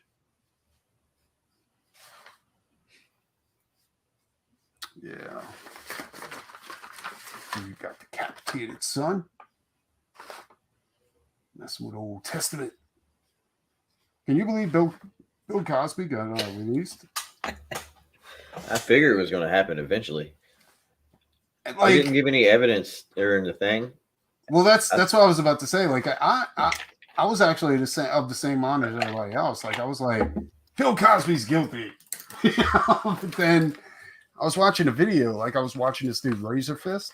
Yeah, and he was going through the whole Bill Cosby trial, and that it was the judge that was overseeing the trial was he was pissed off because the guy that was defending Bill Cosby, he lost a some type of fucking election or something like that to that dude. And so he made a point to go ahead and convict Cosby to get back at the dude because they had like witnesses that were out, like they were proven to be false witnesses, right? They were and like they perjurized themselves on the stand, and he let it go. He's like, no, it's fine. It's like, what? You know? And then come to find out, they never even filed. The case wasn't even filed. I'm saying, like, it was an illegal conviction to begin with because the case wasn't filed in what was it, the proper time frame or something like that. It was, the whole thing was a debacle, dude. Like, it was all fucked up, you know? And I'm like, I didn't know any of this shit. And I'm like, get the fuck out of here, dude. They railroaded the fuck out of that dude. I felt that he was only going to be in jail for like a year. And then they ended up keeping him in there for 3 years. And what everybody knew he was innocent.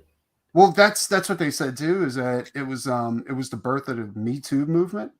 And it's insane. They fucking, because of that, they railroaded the fuck out of Bill Cosby. The dude was like, he was convicted of basically giving chicks drugs in the 70s. So did everybody else. Exactly. And sure, I'll take those Quaaludes, you know what I'm saying? Exactly, dude. And it's like, you know, it was crazy. Like, it just made so much sense. And I'm like, he's right. I was like, fuck, dude. Like usually I try not to buy into shit like that, you know, like, but when I heard Bill Cosby was like drugging chicks, I was like, why would Bill Cosby have to drug chicks to like get them to sleep with him? You know what I'm saying? The Michael Jackson people, excuse me, the lawyers who sued Michael Jackson, it's the same bullshit with him.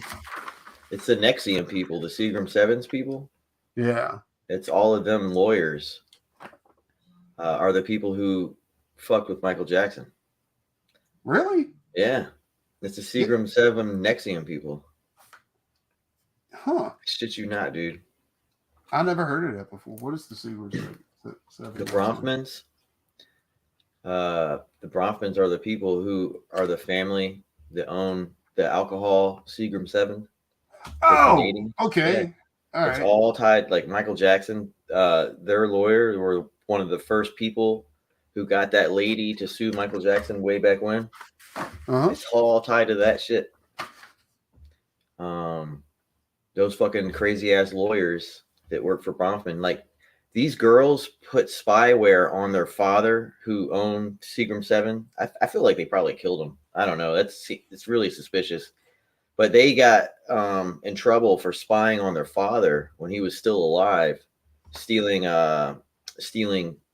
the company secrets and shit. Like, these people are crazy. These Nexium people, man. Jesus Christ, dude. Fucking crazy. Are they related to the those brothers that killed their family? Like, which ones? Like Canadians killed their family? No, who was it? It was the those rich kids that killed their dad. Oh, that would be hilarious if it was. Yeah, the ones they killed their parents or some shit. The twins? Were they twins? Yeah, they weren't twins. They were brothers. And okay. Like, one of the brothers admitted to raping his brother in the woods and shit like that. Because his dad raped him and all kinds of shit. It was nuts. These rich people problems. Yeah, these rich people, man. Only thing I do with my dad was go hunting. Sometimes I'm so grateful for being raised poor. Yeah. Ditto. Yes. Guy, because we had ATVs, 4-wheelers, 3-wheelers. Yeah, shit, man. Us too. Yeah. That's how I cracked my fucking tooth. Yeah. Flipping a 4-wheeler, slam my face right on the fucking handlebars. I've been having this loose tooth in my mouth for a while, and the other day I just decided to pull that fucker out. You know, my lady's like, "You're not going to pull your tooth out." I was like, "I already did." I was like, I just didn't expect the amount of blood that was going to come out with it. Like, Right. dude, that's a lot of blood. Was like a molar or something? What's Yeah, it up, was a Zaid? moment. What's up, Zaid?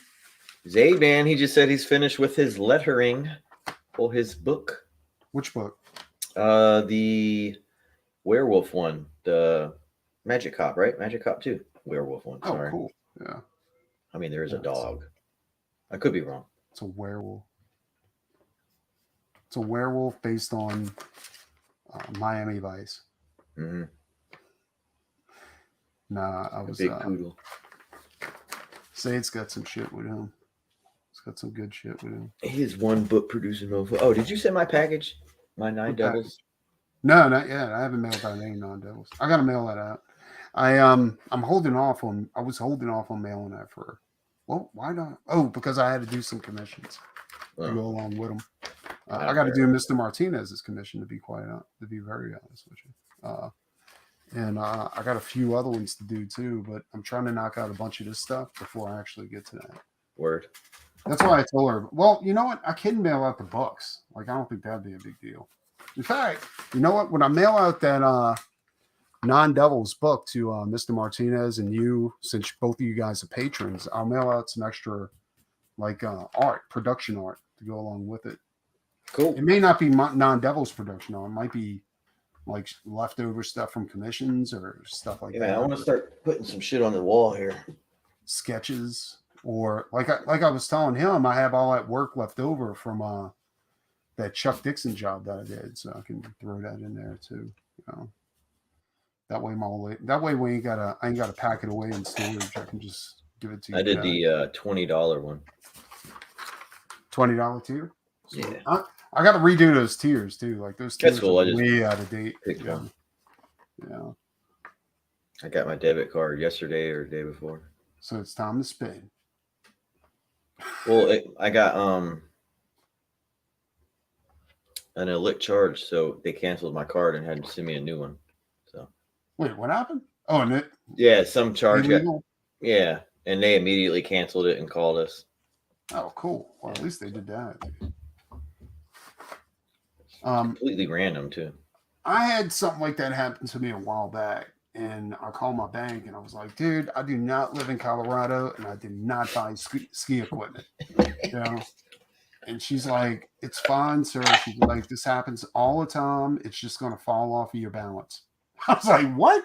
I was like, this stuff is so common that you guys just don't even worry about it.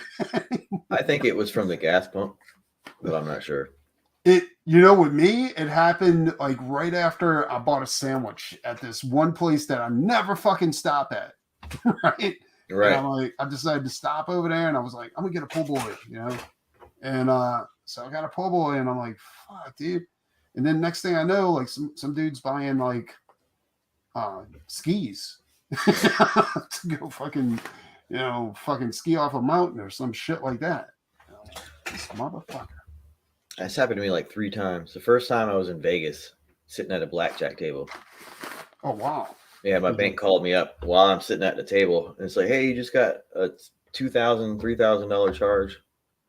I'm like, "Your bank calls you up whenever that happens." Mm-hmm. Mine doesn't do that.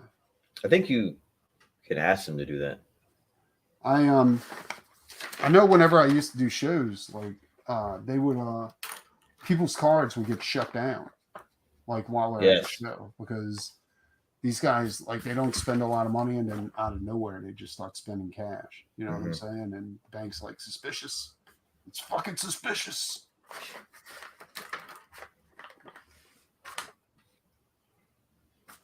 I think that's pretty typical with people who go on cruises as well. Oh, that's awesome, dude. Mr. Martinez just said, when you go out of town, I broke his cherry for original art. Which is awesome. I don't have any original art. I think yours would be my first. Art. I never sent you any original art. Just that That limited edition, we had 6 printed. No, that wasn't original art. That was just the sketch. Yeah. Sketch print. The only good thing about doing these painted covers is that I don't have to concentrate so hard on doing detailed backgrounds. I'm out of lead. Shit, Eddie was supposed to join us. I guess Eddie's going to be a little bitch. Just dick out on us. Zay said hi and didn't say shit after that.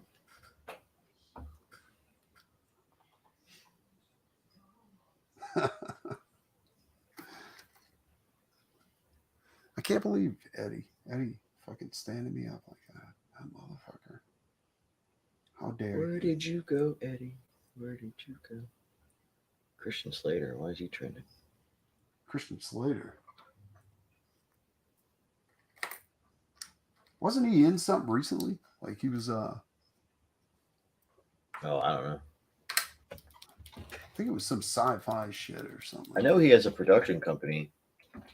Does he? Yeah. I always Like a liked little- Christian Slater. I thought he was badass, like back in the day. But some odd reason he never caught on, like his movies. So he's doing Dr. Death. It's a show about doctors. He is doing Guns. Oh 3. no, I remember he was in a TV show where he played the doctor, and he was divorcing his wife because she got old. And, Dirty John. Yeah, that's what it Dirty was. John. Dirty John, yeah. And yeah, dude, I was like, God, that's the one fucked up motherfucker right there, dude. And yeah, he dies in the movie. He died in the TV show. And This is, yeah, it was crazy. I forget what it's called. Production. Clean Slate Productions, I think is what it's called. Christian Slater. Clean Slate But, All right. One of my cameras fell. One of many. he's I think married I'm to a just- guy. Christian Slater? Yeah. No, he isn't. Is he really? Yeah. He wait. And now he's married to a woman. Wait, Ryan Haddon. Is that a man name or a Wait, woman? what? He was Oh, no. married to a guy and now he's married to a woman? No, it's 2 women. Who names their daughter fucking Ryan? Jesus Christ. I was going to I would pick that never do for my that. daughter's name.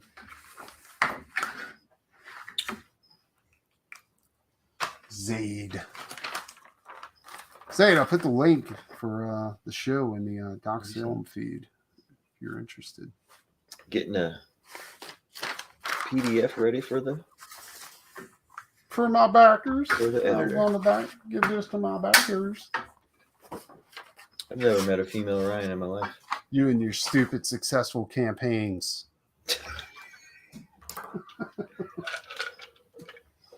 Fool.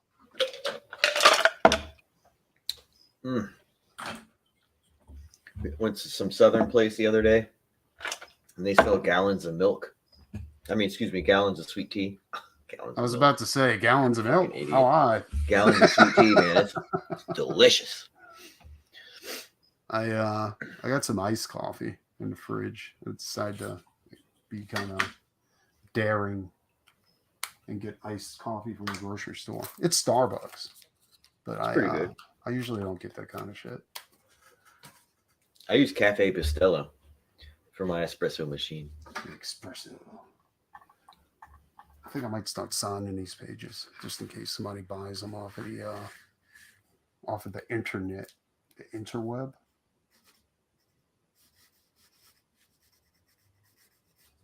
Mm.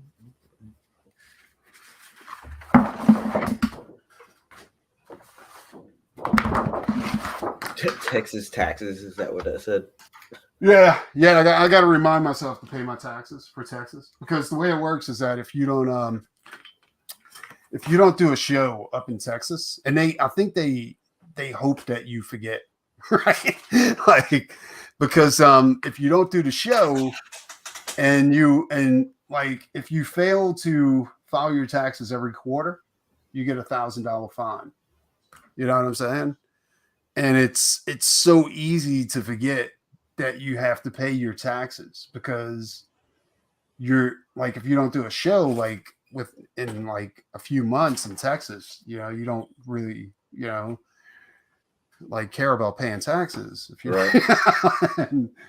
and I've done that a couple of times, like, but I always got out of it. I was like, dude, I was like, look, I want to cancel my Texas tax ID number.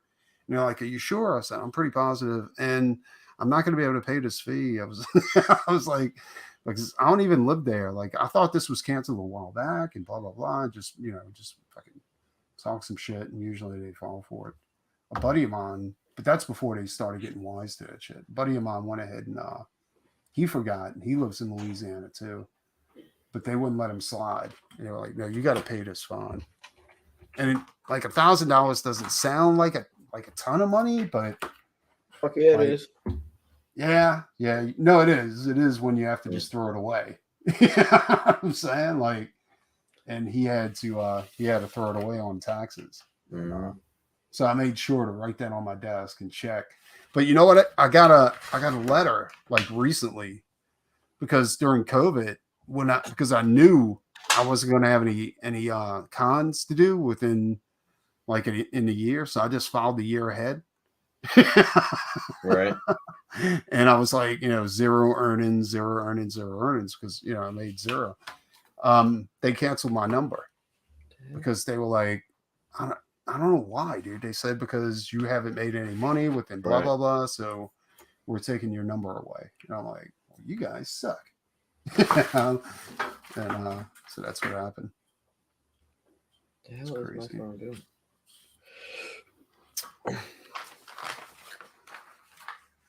Bustelo. What is Bustelo? Cafe Bustelo. It's coffee. It's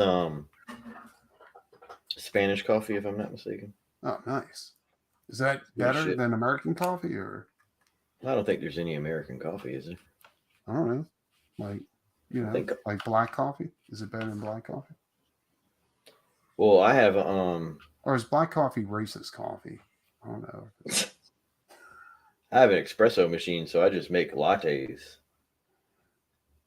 You don't use the Keurig? Hell no.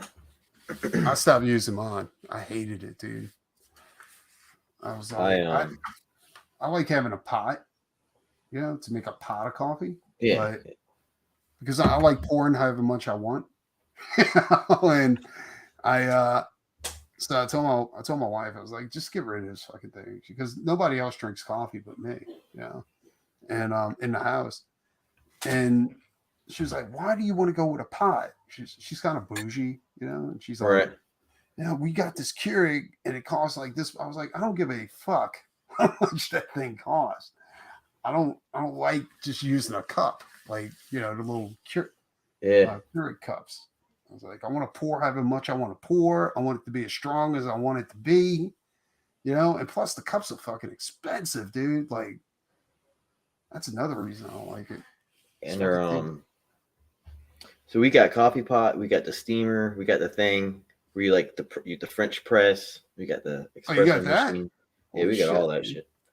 I want one of them OG copper espresso machines. Yeah, those are like thousands. Not happening. I need a motor for what up, Jet?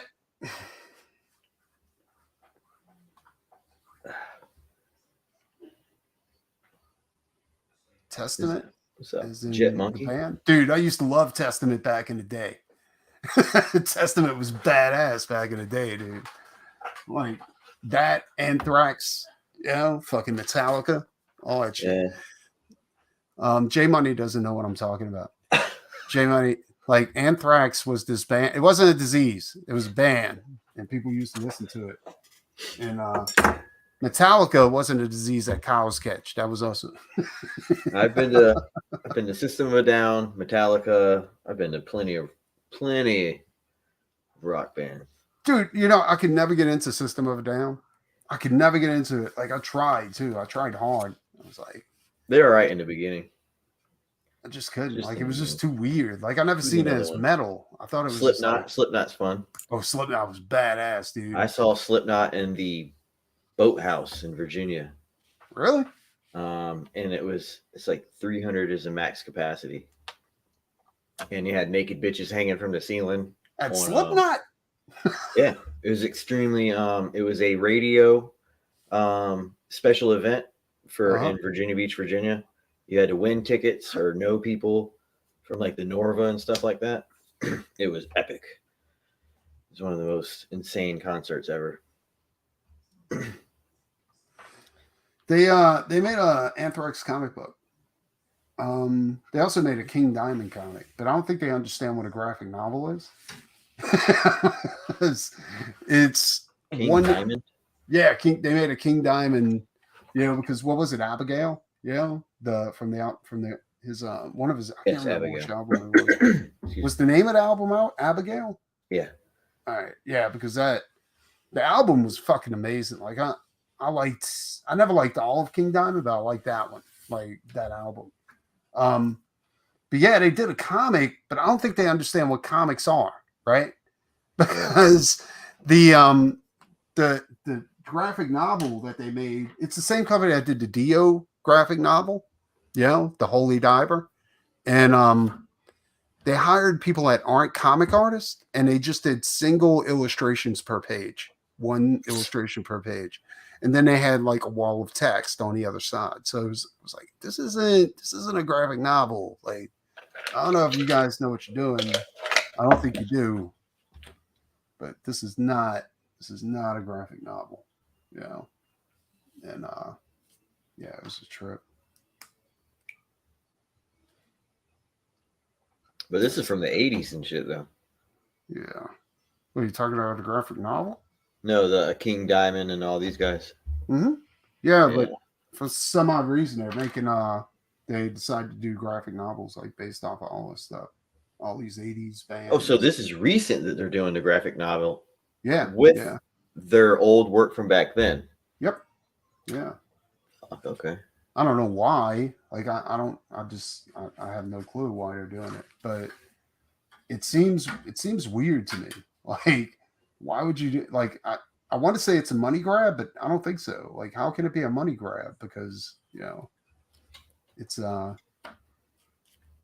like, I don't know if people still remember like King Diamond or like, if they're trying to appeal to kids, they're not going to do it with King Diamond. You know what I'm saying? Like, it's just not going to happen.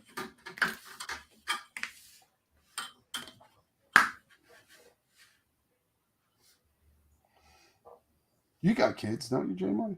Yeah. What is your daughter's about to be 17? Is she into King Diamond by chance? No. I think she fucking listens to shit. My buddy Tim Lottie, the guy that does he's doing his that failing campaign. What was it? Night Stars, that's what it is. He said he's seen you on a channel and you had your ISIS background. He was like, he couldn't stop laughing. He thought that was the funniest fucking thing he ever seen before in his life, dude. Play the character every once in a while. I got a fucking strike for no reason. It was so stupid. Did you really? Yeah. Was it for that? No, it was no, they don't care about that. I think they praise that. It was just that British guy kissing the woman. What? Are you serious? Mm-hmm. Why'd they strike you? What was the reason behind it? Sexual activity. What? Sexual activity and nudity. And we literally did a whole show where we were doing dildos. I know. We never got a strike once. Well, they took the show down, appealed to them, then they put it right back up. I was like, holy fuck, dude, they put that back up? That's crazy, dude. I told him it was educational. Like, yeah, I should have said that. That's how they get away with that shit, dude. Because I was watching like somebody told me like they do what was it? It was bleaching, like butthole bleaching and Yeah. stuff like that on here. And I was like, you're lying, you know? And also they do fucking something with the vagina. I don't know what it is. But They and got so much shit. I was like, there's no fucking way that's on YouTube. And dude, it was on YouTube. Like it was there. I was like, no way. I actually thought about doing a show structured around that, but I was like, no, I can't do it. I'll definitely get kicked You off. get fucking exactly. Now Tug was saying that every time you win one of those arguments with him, like that your show's supposed to be on here and shit, like you earn cred every time you win one of those. You know? Well, I ain't got no damn credit yet. That's for sure. He said it actually helps your channel out, and it helps whatever, like if you ever get in trouble, it'll help you out. And I was like, really? Yeah, that's crazy. Yeah, but I've won every one of them. Every time they took a show down, I fucking won it. You remember I used to have that yoga chick on here. Yeah. They took me down. They took me down for that too because they said it was sexual content, and I was like, I was like, nope. You guys have this chick on all the time. You know, I was like, so no, we ain't doing that. I was like, this is YouTube content, and they let it go. They're full of shit sometimes, man. Yeah, it's crazy. Sewed. What? Sewed. What is it? Have you ever heard of a band called Sewed? Mm-mm. Oh, maybe that's an abbreviation. SOAD. I don't know. What is Sewed? I don't fucking know. I'm asking the chat. Oh, I'm asking you guys in the chat. What is Sewed? Sewed. Sewed.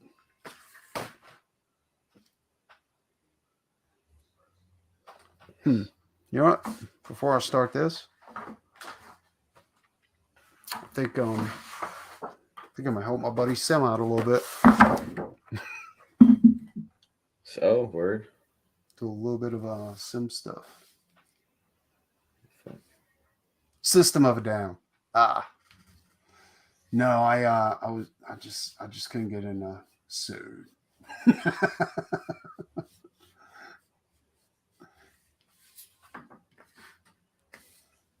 That's crazy. You're a System of a Down fan, right?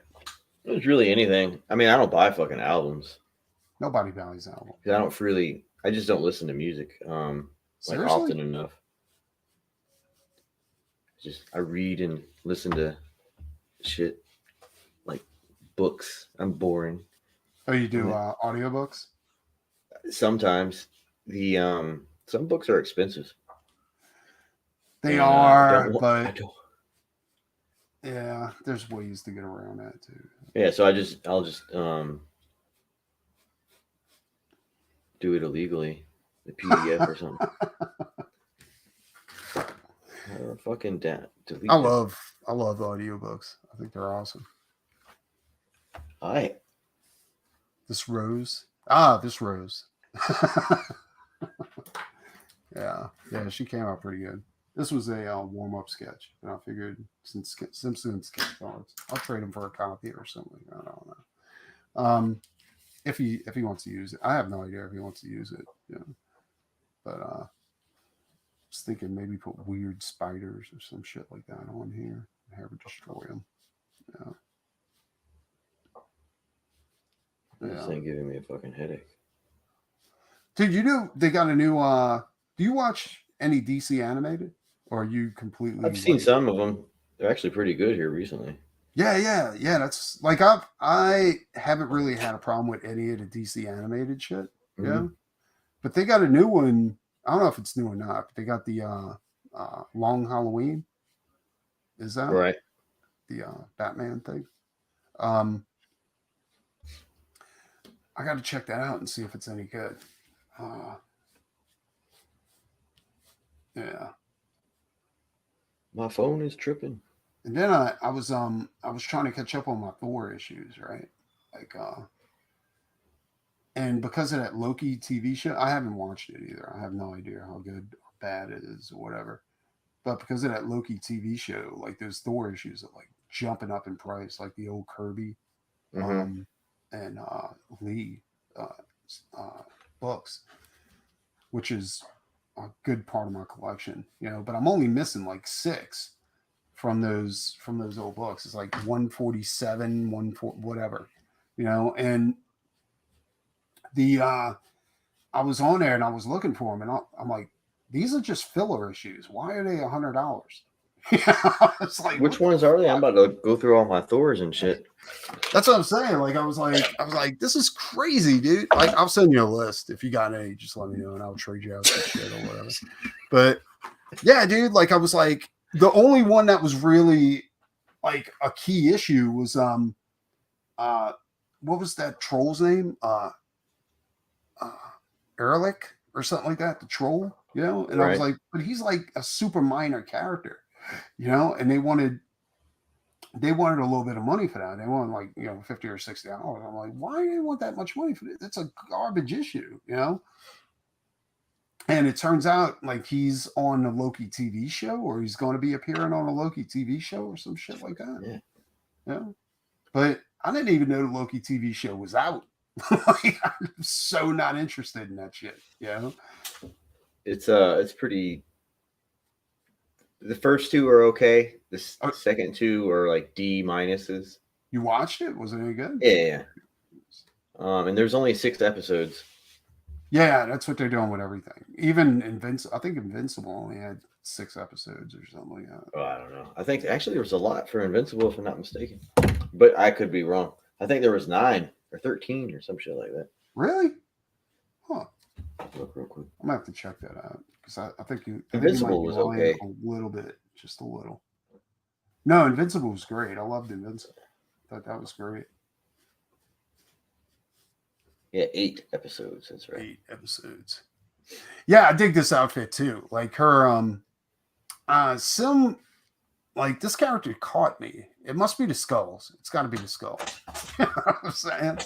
Like, but I was like, wow, that's a pretty good character design, dude. Like, not bad at all. Like, you know, his Nat the Merc, like that's a pretty good character design too. It's just I'm just not as interested in that as I am in this chick, like Rose, I guess.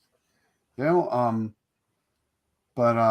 yeah, dude, like really good character. If I was him, I'd structure a whole series based on her, dude. Like, you know, just don't even worry about, and have her like transition into a dude at some point in the and turn her black. Yeah, you know, or do like a Miles Morales, you know. Do you know what Miles Morales, like they're repeating a Clone Saga, except with Miles Morales? And they gave him a shield. I don't know about like that. I didn't hear about the shield. I just found out about the Clone Saga, like the Miles Morales Clone Saga. I'm like, for one thing, the Clone Saga was the worst thing that ever happened to Spider-Man ever. And you're gonna do it to Miles Morales. I was like, that is fucking crazy, dude. Why would you do that? Like that's retarded. I like back in the day, I like the maximum clonage and all that. I thought that was cool. Yeah. But the new shit I don't like. And then apparently they're getting rid of Peter Parker, and there's going to be a new Spider-Man again. Miles Morales? No, it's some other character. Well, I heard what they were trying to do was they at some point they were trying to make Miles Morales like he was always supposed to be the original Spider-Man. You know what I'm saying? Like they were like, I heard Young Ripper was ranting and raving. He was like, "Oh, you better not," you know, because he's a huge Spider-Man fan, and he likes Miles Morales, but he never really liked Miles Morales because he thought Miles Morales was always a substitute fucking Spider-Man. Like it was just bullshit. I agree. Race swap. He said it was race swap Spider-Man, and he's absolutely right. Like I agree completely. Like yeah, dude. Like I like listening to Young Ripper every now and then too. Yeah, I listen to a handful. Sometimes he's too much. You know what I'm saying? Like I'm just like, I can't do this today, dude. Not today. Not today, Satan. Oh shit. That's fucking hilarious. But yeah, dude, like Young Ripper like went off. It was when he heard that they were going to make they were going to redo Miles Morales' backstory and make him like his dimension was actually supposed to be the original dimension, and Fucking Spider-Man was always the substitute Spider-Man or some shit like that. Like he went the fuck off, son. He fucking lost it, and yeah, it was nuts. Well, I'm kind of, to be honest with you, I'm excited for the new animated Spider-Man that's coming out because back in the day, I lost all my Marvel 2099. Remember all that? The 2099 dude, series. I love the 2099 series. That's supposed to be in the new one. So I'm stoked for that. Really? Yeah. Dude. Miguel?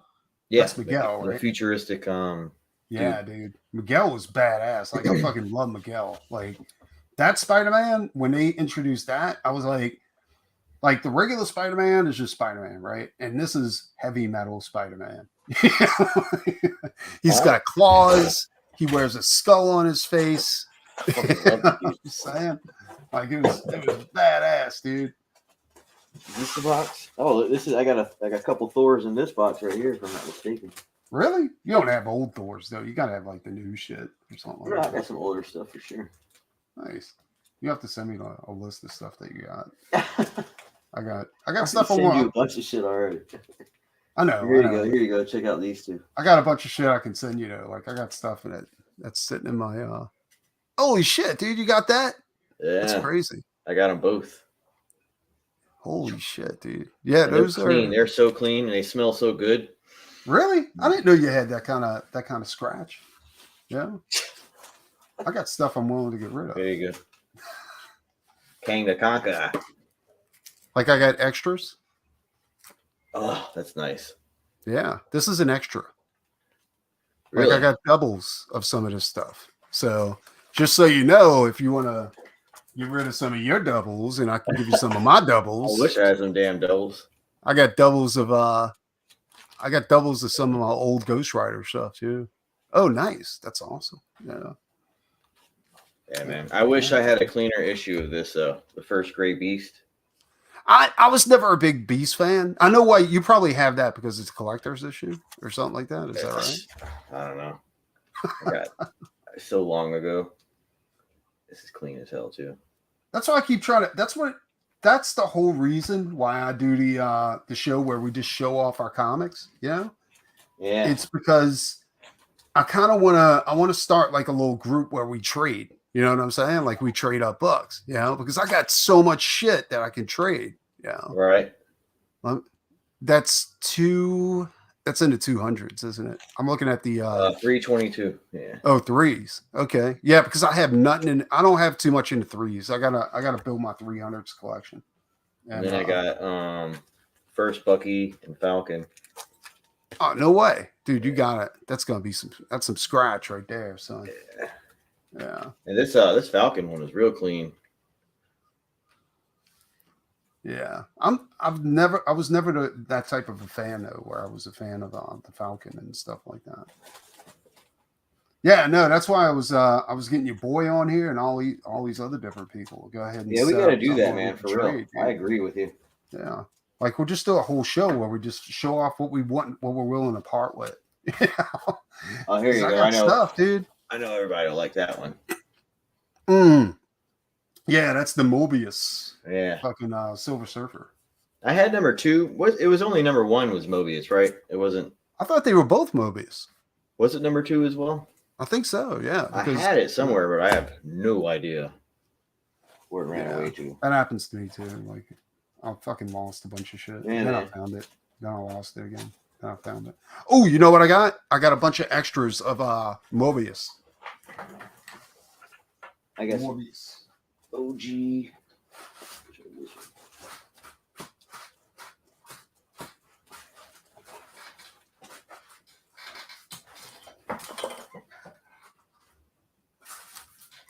Oh, I noticed.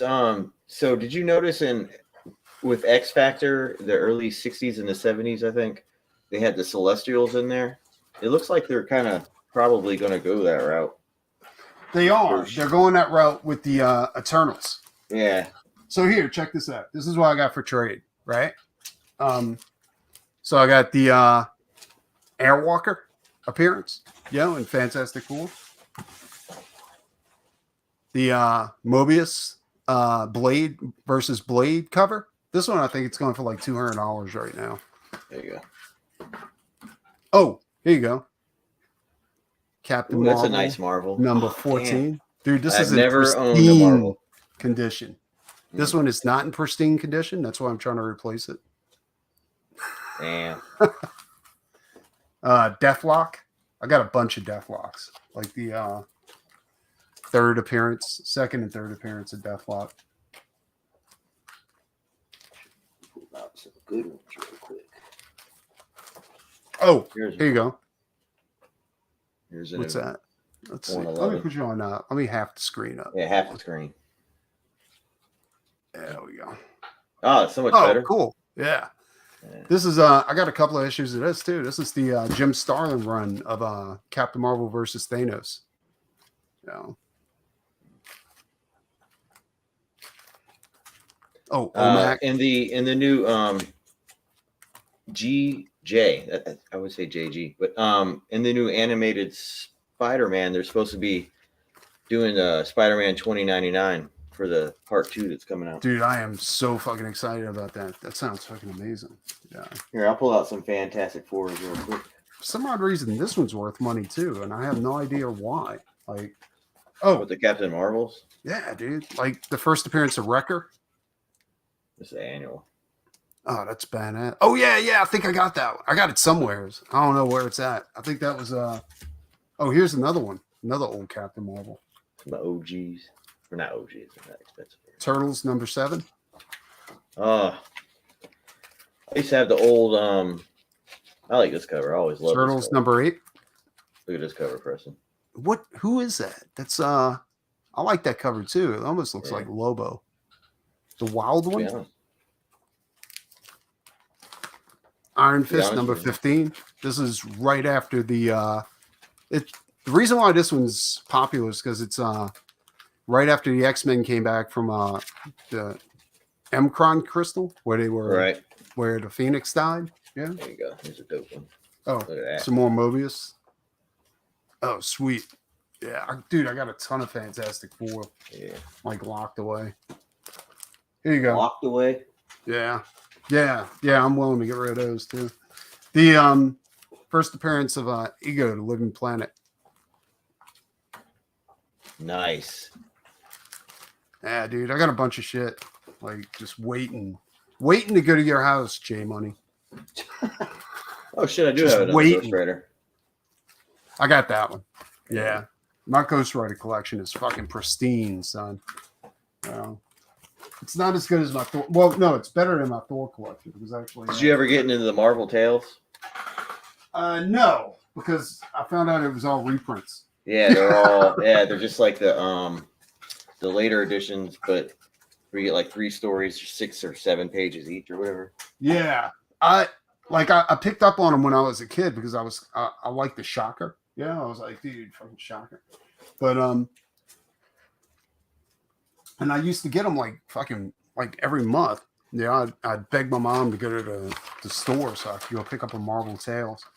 And then I realized that they were all reprints. That fucking sucks. It was a trip. Yeah, but that's what I want to do, dude. I think that'd be a cool fucking show to go ahead and have people on and we just go ahead and like trade our shit or show off our shit, you know? Especially it's like some hidden gems. To be honest with you, I wouldn't mind. There's or if you have holes in your collection.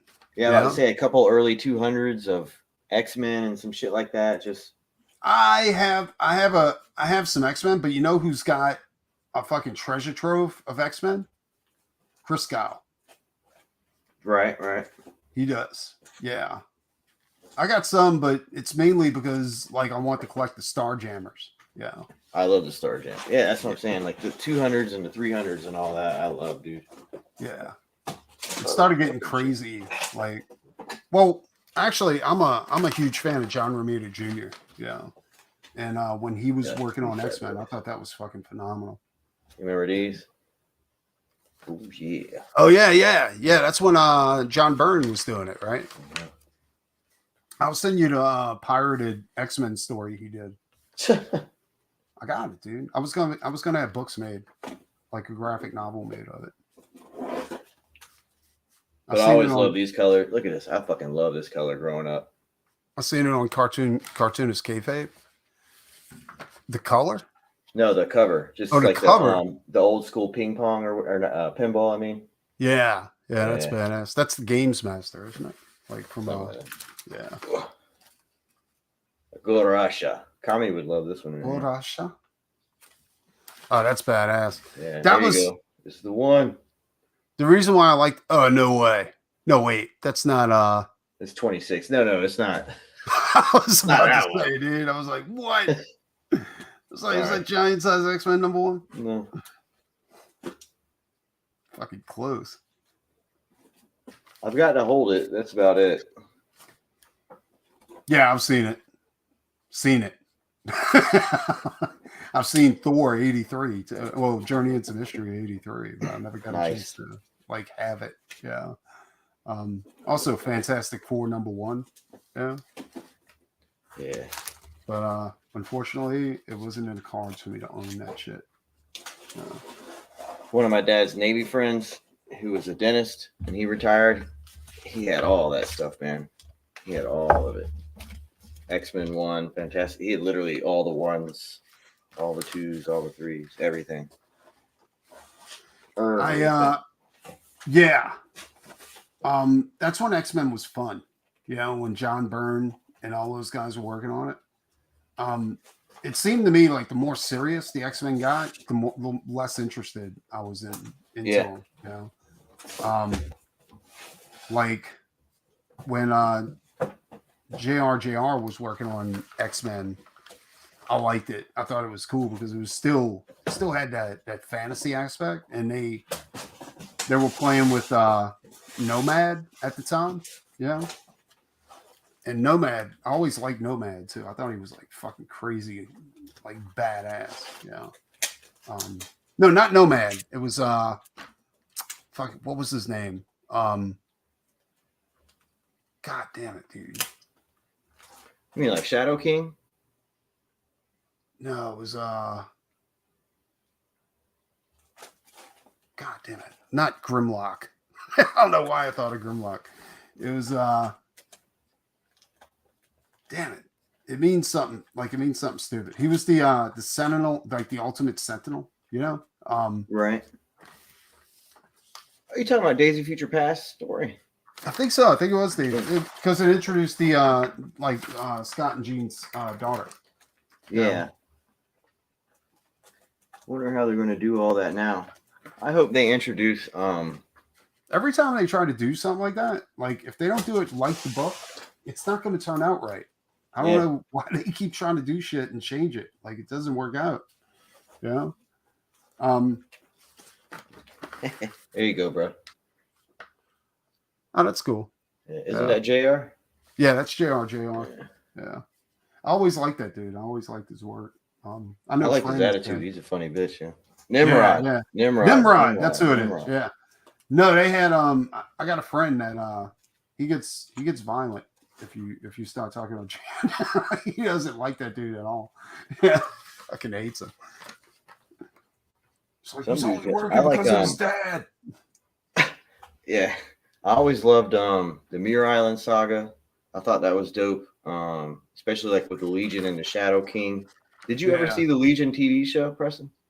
I did a little bit, and actually it was really good, dude. Yeah, man. Yeah. They need to. That was a trip. Like, they need to bring really that team to do Marvel TV shows for them. Yeah. Like they made it cool. They made Legion cool, you know? And I'm glad they didn't bring any stupid fucking like they didn't bring Professor X in there for real, like make him a character. You get, I mean, they were able to keep it confined, pretty pure. Yeah, well, just to like the crazy girl that he put through the wall, and then the Shadow King. That actor who played the Shadow King was the shit, man. He was. Awesome. I never got that deep into it. But oh man, you got to get into it.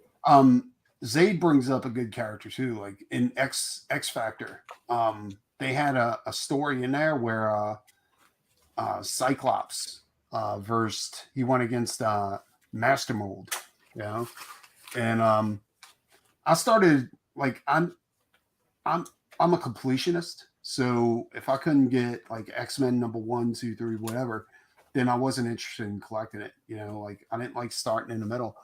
But when they came out with X Factor, I was like, well, this is all the original X-Men. I was like, fuck yeah, I'll collect this. Yes. And X Factor started off slow, but it got good like really quick, you know. Um, and it was the first appearance of Apocalypse. But they had a story where Cyclops like went against Master Mold. Dude, that shit was fucking amazing, dude. It was illustrated by Walter Simonson, and that's another reason why Here's X number Factor 2. was badass. Yeah, yeah. I remember that. That was a great series, dude. Even the older issues, like And I like the 70s is what I like. The story that was before, like the whole Mirai, and because that's just when I got into it. When I started buying the books out, the magazines, like that's why I feel like they're going to do X Factor. Because if you look at some of the stuff they're doing with like yeah, but Mr. what X Sinister, Factor are they going to do? They're not going to do the X Factor like Gene, Beast, and look all at, I those always other love this characters. cover. Look at this. They're probably going to do X Factor with Guido. Yeah, dude, that's why I was introduced to Wallace Pertasio. And dude, he was fucking insane. Like those books he did were crazy good. And here's what's his name? Morges or I don't the know. dude who did Hellboy? Yeah. Fuck, I EJ can't. Morges? Not EJ. Well, it's Mignola. right there. Mignola. Yeah, Mignola. Mignola. I was never a fan of his. Like I didn't really care for. That's the only thing. He just did that one cover for whatever reason. He did an X Factor story. So he did the story, but he only did one cover, I guess is how it worked out. I guess. I don't know. Like I know because they were talking about it on Cartoon Escape Fade. Like those guys Multiplicity worship. Man and all that. Yeah, they worship Magnola or whatever his name is. I'm not a fan. His Hellboy stuff was okay, but other than that, I never thought his work was that great. Yeah. I think this is Willis, right? That's still Willis. Wallace. 287. Yeah, that's Wallace. He's badass, dude. I don't know if he did the interior, but he definitely did the exterior, like the cover. Yeah, man, I miss all that, man. Well, that's when it was fun, dude. If you notice, like not all those books, like if you look at the art in there, like nobody was trying to be realistic, except for Jim Lee.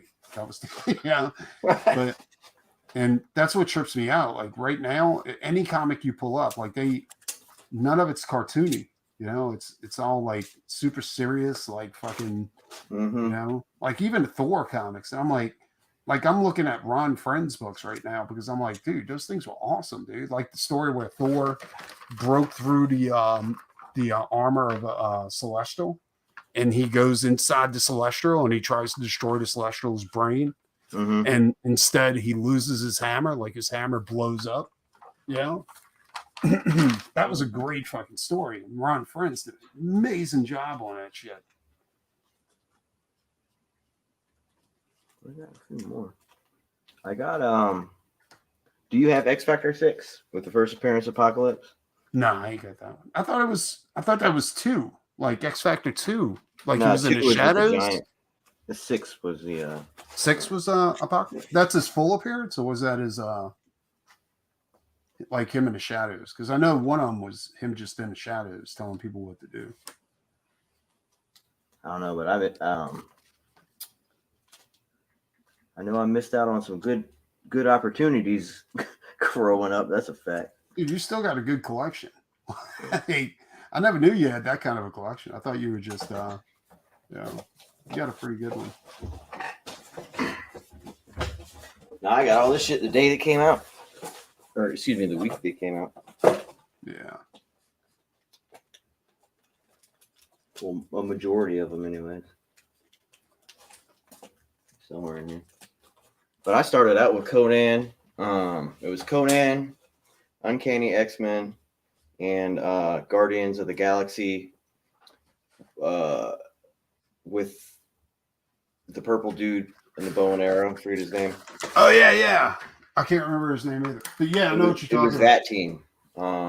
And That's the team I like too. I thought that team was badass. who's the other one? Warlock. Yeah, all the Warlock was out and about at that time. I got those. Actually, Yeah. I'm thinking about parting with those. You know what I'm I saying? would love to get me my hands on some them old school Warlocks, man. I got the first appearance, like Fantastic Four, where he the birth of him, and also got the ones that Jim Starlin did. Right. Oh, also I got the series that he was in. I had all the new stuff like with the glittery background and all that shit, but I never had too much of the. I guess all the '80s. I never had any of the '80s stuff. To like consecutive numbers or anything. I don't know if this is '80s. I think it's '70s. I don't know. I have to check. I like '70s art too, like the '70s. Yeah, I like the horror stuff they put out in '70s and the Golden Age books, like the pre-code stuff. I've started getting into those. Hey, here it is. There you go. Number 6. Yeah. You're right. Yeah, I think in number 5 they had him in the shadows or something like that. Pretty clean, even though I read the shit out of it. Yeah, but it's still white, man. On eBay, make some money, son. Got white still. Oh, that's awesome. That's pretty new though. Like they say, like comics from the 80s and 90s aren't worth collecting because well, shit. Unless you got key issues that it. Yeah. Keys are great, man. Keys are great. Yeah. This is the only Iron Fist I have, and I have no idea how I got it. I think I got that one. Fried. No. Oh yeah, I do. I do got that. Yeah. I'm a huge Iron Fist fan, even though they had a screwed up television series. The new stuff isn't as good as the old stuff. I got the first appearance of Sabretooth. 221, I think. Iron Fist? Oh, I think you said Sabretooth. What'd you say? First appearance of Sabretooth. It's Iron Fist number 12. Oh, is it? I didn't 13. know that. Iron Fist 13. Yeah. I didn't know that. Are you for real? I had no idea. Got it. Go pull that motherfucker. Go pull it, motherfucker. Go pull it.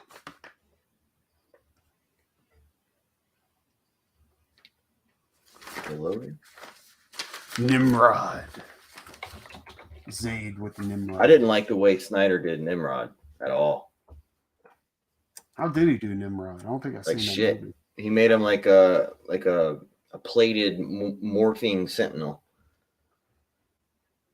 Dude, I don't think I've seen that. Which movie was that? Apocalypse, or not Apocalypse. The one where they send Wolverine back to the 70s. Oh yeah. I did see. I didn't know that was Nimrod. So which one do you have? Is Sabretooth first appearance? I think it's 13. Iron Fist 13. So 14 is 14. Or maybe it's 14. It might be 4. Well, wait a minute. Hold on. Fuck, I had no idea, man. First appearance of Victor Creed. I got the whole Iron Fist series. Like Nice. from I got the first appearance of Iron Fist. I got a graded copy of that. And then I got Iron Fist. Yeah, it's 14 because this is the next issue. Right? Yeah, that's a second John Byrne X-Men. Yeah. Labeled under. Yeah, because this is right when they come back from the Mcron crystal. Yeah. Wolverine's still that Wolfman's outfit. Yeah. And yeah, dude, like I have a habit of not making a list of the books I have. Mm-hmm. And then I go into a place like sometimes I go in like I get a shopping spree. And I'll go in there and I'll just pick some books and I don't realize like I already have these books at my house. So I end up with trouble, you know.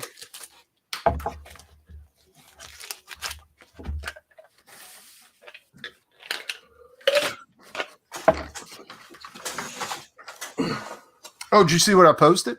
Like earlier this week on Twitter? The thing you painted? No, dude. The first appearance of Judge Death. No. Yeah, 2000 AD. Oh yes. I used to Yeah. have those. I thought they got lost in the mail at first. I was like, this motherfucker better not get lost in the mail. But it was the first appearance of Slain and the first appearance of Judge Death and the Dark Judges. I miss all of that stuff. When we moved from Jacksonville, Florida, we moved from Key West, Florida to Virginia Beach. Uh-huh. The Navy shippers lost a couple of my boxes.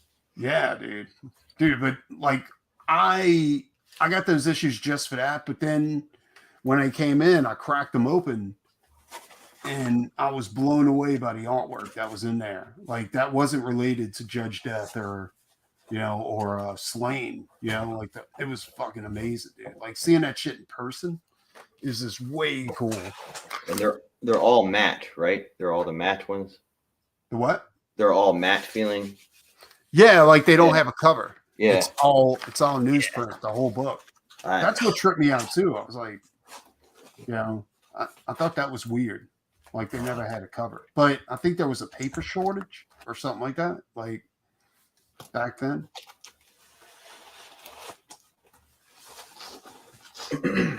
That's another series that's gone downhill. And it's 2000 pretty AD. much non-existent now. No, 2000 AD is complete crap. It's garbage. All that shit. Everything's garbage. Like Pat Mills said it. He was like, "Yeah, this is once it got taken over by blah blah blah. That shit was done, dude." Yep. You got to see that 2000 AD documentary that they have on Prime. Pat Mills doesn't hold back.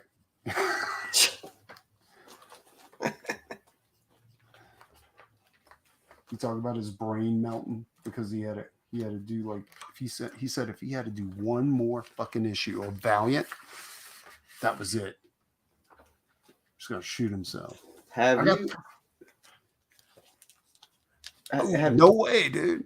So this is better than I thought it was going to be. Is that Jackson Weiss? I don't know. I'll pop it open real quick because it's very cheap. I think it was like $4 or $5, $10, something like that. I don't know. But it's amazing. Like, look at it. It's the wraparound. Oh, nice. I never seen that one. Wait, is that Jim Starlin? Who did that? Who's on the cover? Like the name on the cover. Nobody.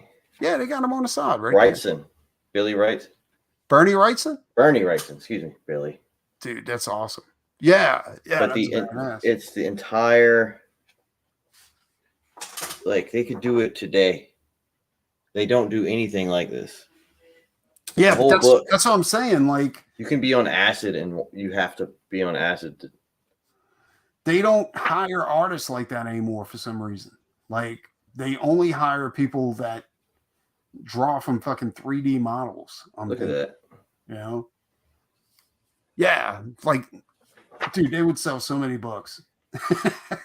Just stop being assholes. I love the look at that. Yeah.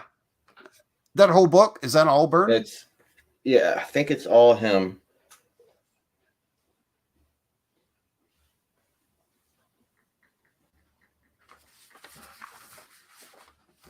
No, Dick Giordano. Dick Giordano. Dick is Giordano. he the inker? Or is he he did the inks. Yeah. No, that's what obviously he needs an inker, but fucking so it's just those two, yeah. That's awesome. Who wrote it?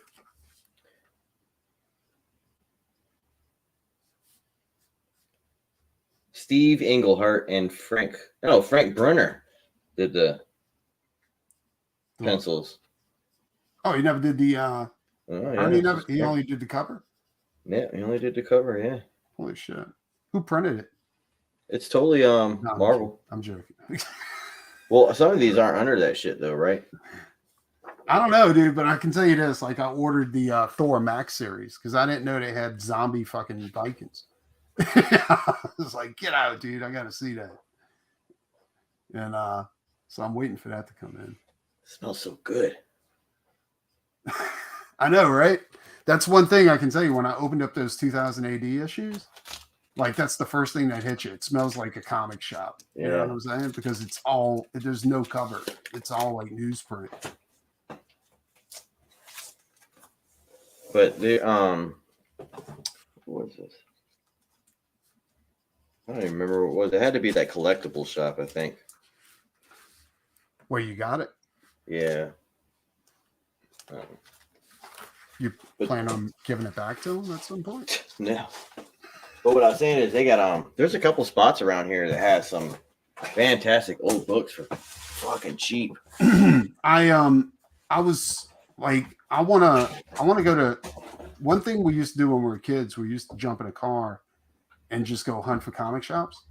Yeah. And just hit the dollar bins and see what they had and leave with like stacks of comics, you know. And I haven't done that in a long time. And I was trying to convince a buddy to go ahead and do that, and they were just not into it. But dude, I'd love to do that. But I don't. How many comic shops are still around? That's, you know. And where would you find old comics nowadays, like in person?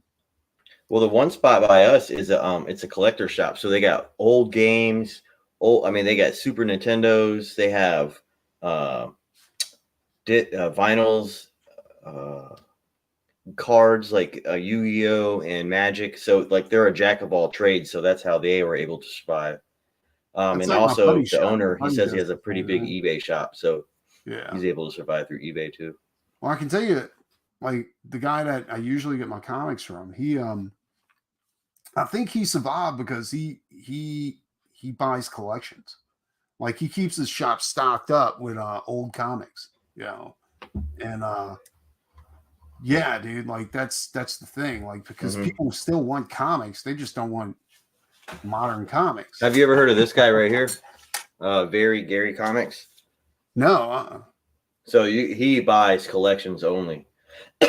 And bro, you have to if he buys boxes and boxes and boxes, and he flips them and presses and grades them, and he also sells, like I got a whole bunch of Lady Death and Evil Ernie from him one time.